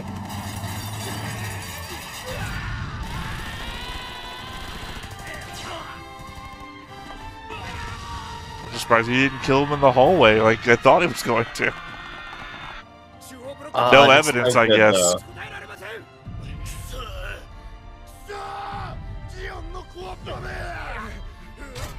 Guess who's here?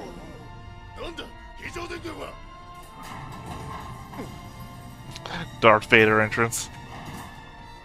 Red backlighting and everything. Mow him down.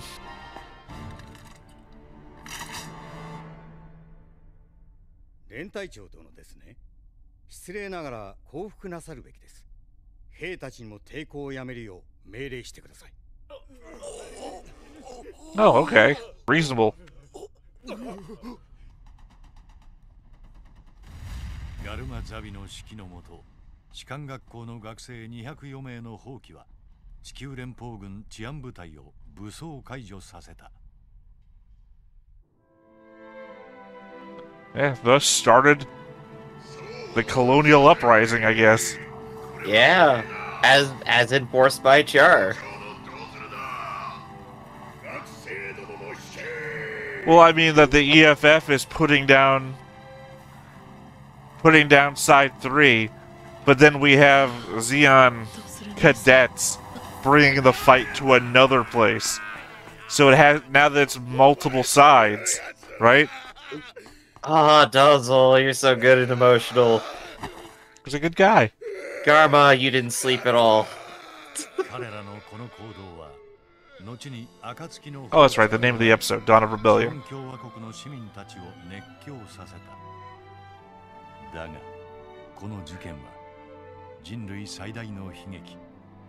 at least I spoiled the name One Year War in the same episode it was called. We all know where we're going. To football practice.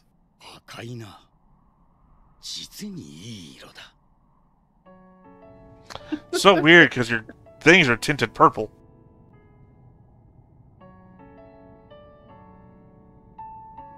I couldn't see what that said.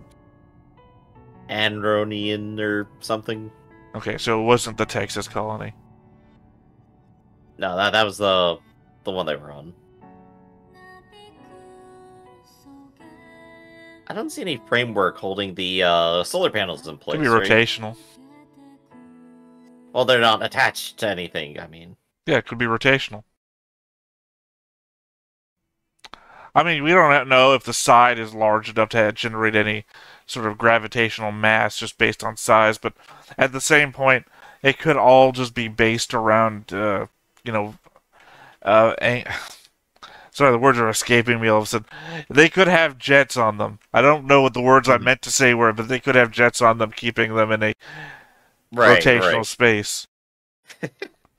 Well, I mean, I'm also trying to figure out how they work. I also think back to other hard sci-fi novels I've read that worked with mirrors focusing energy from the sun back towards the inner ring of the solar system, and those usually have ships flying out to them to reposition them manually too. And we've already seen that they have giant ships flying around to reposition stuff or pick stuff up, space debris style.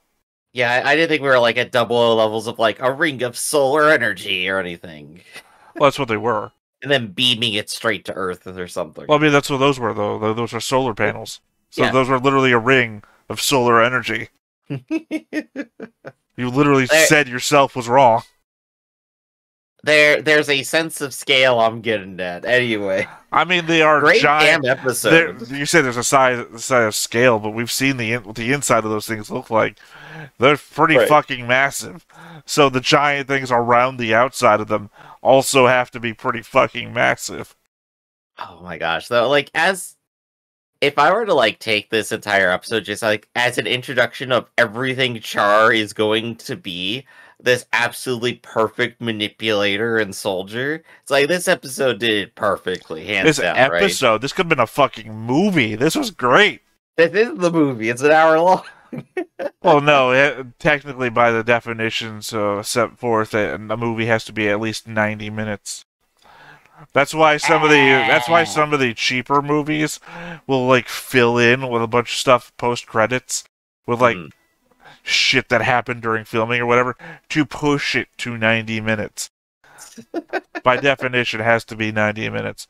But my point being was that this was better. This episode was better. This is the best thing of any Gundam show we've ever watched. It's hard to put it even. It would be hard for me to put anything like Witch from Mercury better than this, because any episode of Witch from Mercury does not contain as much awesome as was in this.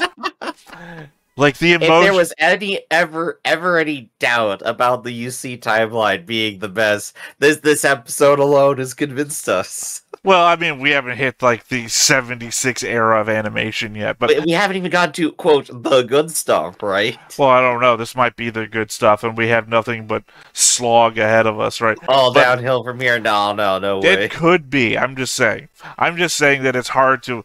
Everything I love in Witch from Mercury was present here, Mhm. but also this was so much more, and it's building into something that I know is gonna last forever, and not just the two cores of Witch from Mercury that I might never see again. Mhm. I still like the character. Oh god, I don't know. This is so good. This was just so fucking good. We and it's hit building. up so much great drama in it. We had all this build up. We were dealing with all the underhanded cloak and dagger stuff, which is fantastic to watch the entire time. And then at the very end, the best action sequence I've seen in media for a bit. Again, this episode is what the first half of Iron Blooded Orphans should have been.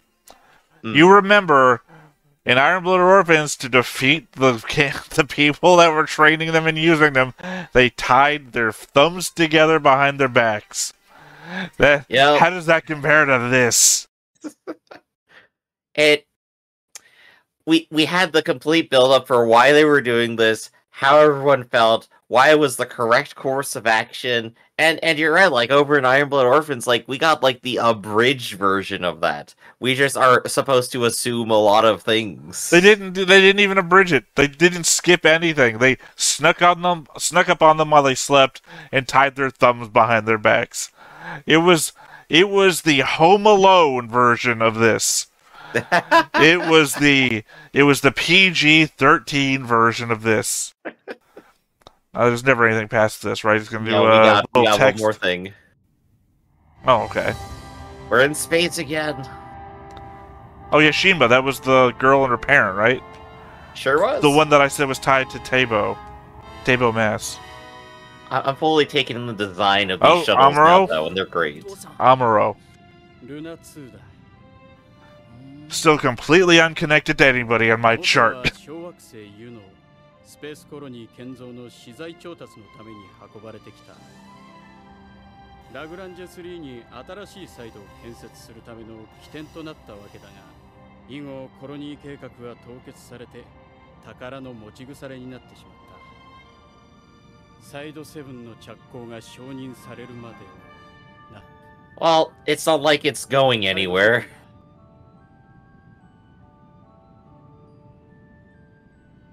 まだ作りかけなんだ Well, he's not a kid anymore, but he still has the Haru. He still has like one more year of aging up to do. I don't know. I always thought Amuro was a kid. よし So, I mean, he's definitely a kid, but アムロレイ13歳です。へえ、開発主任の息子さんか。父さんはこれからもっと忙しくなる家を空けることも多くなるだろうがしっかりやるんだぞいい友達を作れ頑張ってあれでもレイ主任のせがれかと人から言われないようにし I think his name is Tem. いいな According to my chart. Yeah, I think so. Our friend. At least it doesn't directly repeat the same thing twice. It added something. Already beating all those Gundam 00 Harus. Except for maybe Evil Haru. And the Harus that turn into children somehow.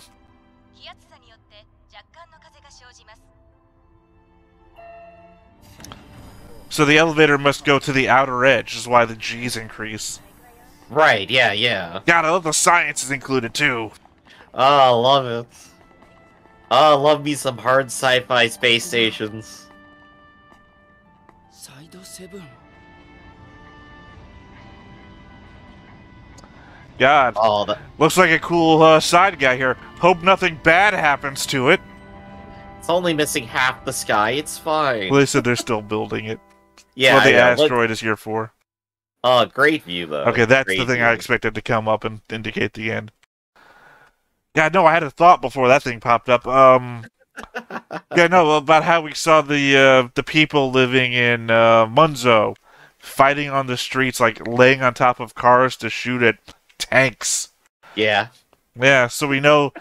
I mean, obviously they're the repressed. We know that they're despite their government on the side being the evil bastards that are the Zabi family, they are still the repressed masses. Right. I mean, they do have like an angle in where the question is like, at this point, what does anyone believe? And as far as like the people in general go, their belief seems to just be, all right, let's stop being oppressed.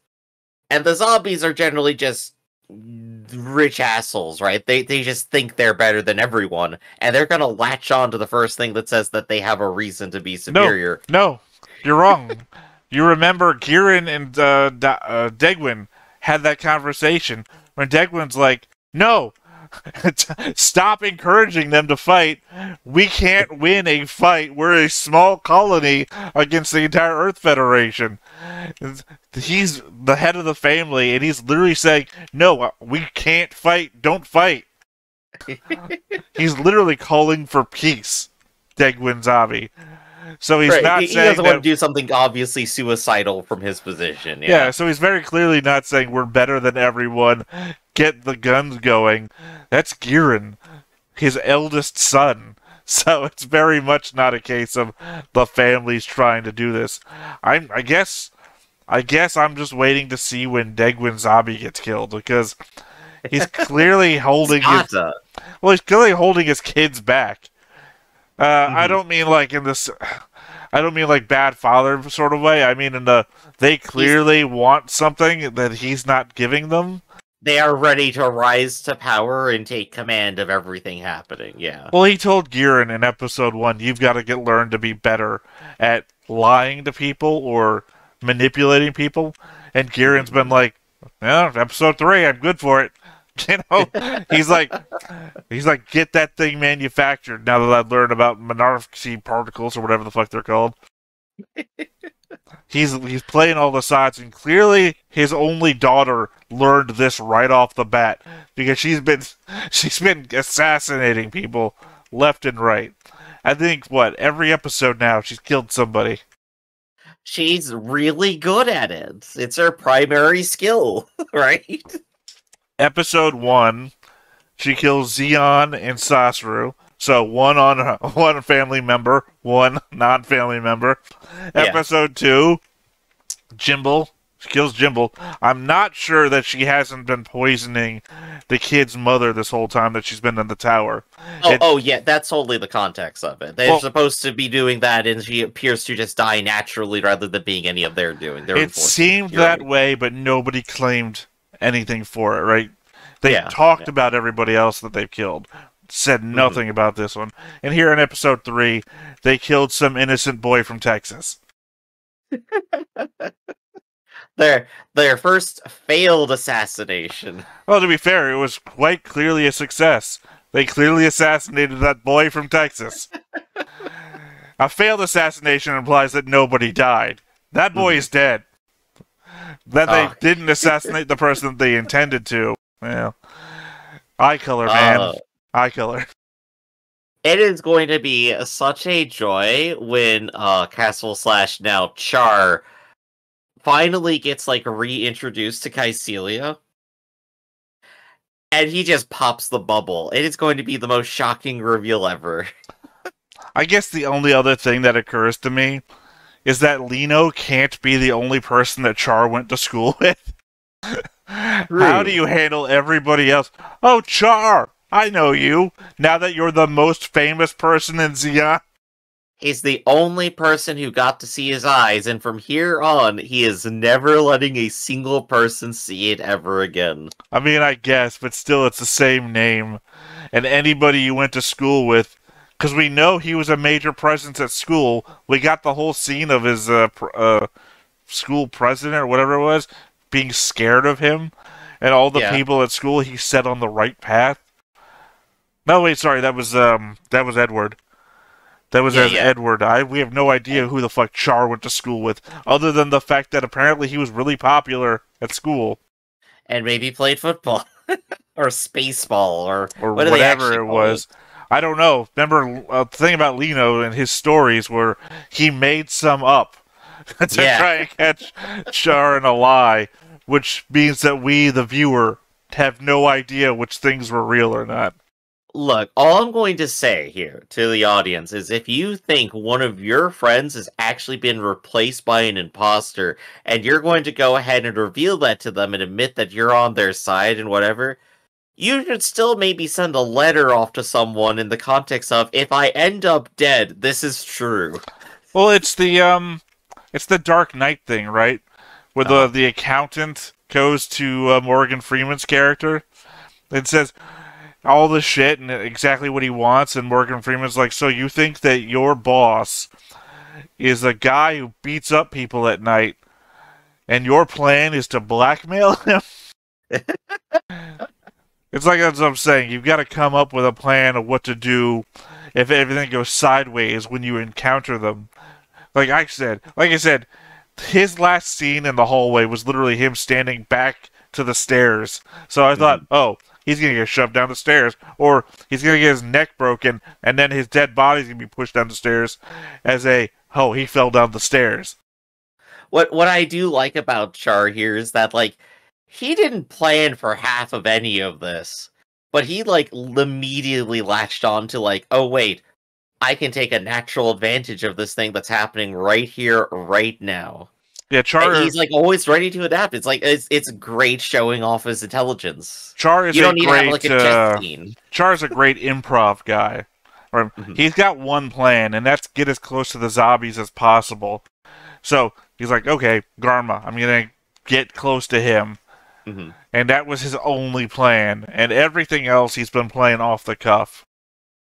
Yeah, it's great to see in motion. It's like when you do crazy stuff at your tabletop game, and then you just start playing it by ear, and everything just works out.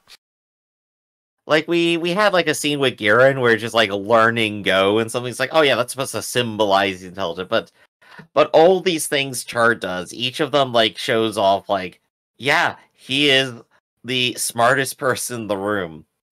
It is also entertaining to see that Garma is also basically just, like, a perfect student too, just on his own natural merits, but is completely easy to emotionally manipulate. Like, his only failing is that he cannot possibly stand without someone, like, giving him approval. Well, I think he's turning into kind of a mesh of all the other zombies. In this episode specifically, he's kind of a mixture of Giran and Dozel. Because when he was giving his speeches, he's kind of... We know Dozel isn't the speech giver. He said that during his speech and to the kids at the very beginning of the episode. But there was also the speech where Giran gave at the beginning, where he tried to stir everybody.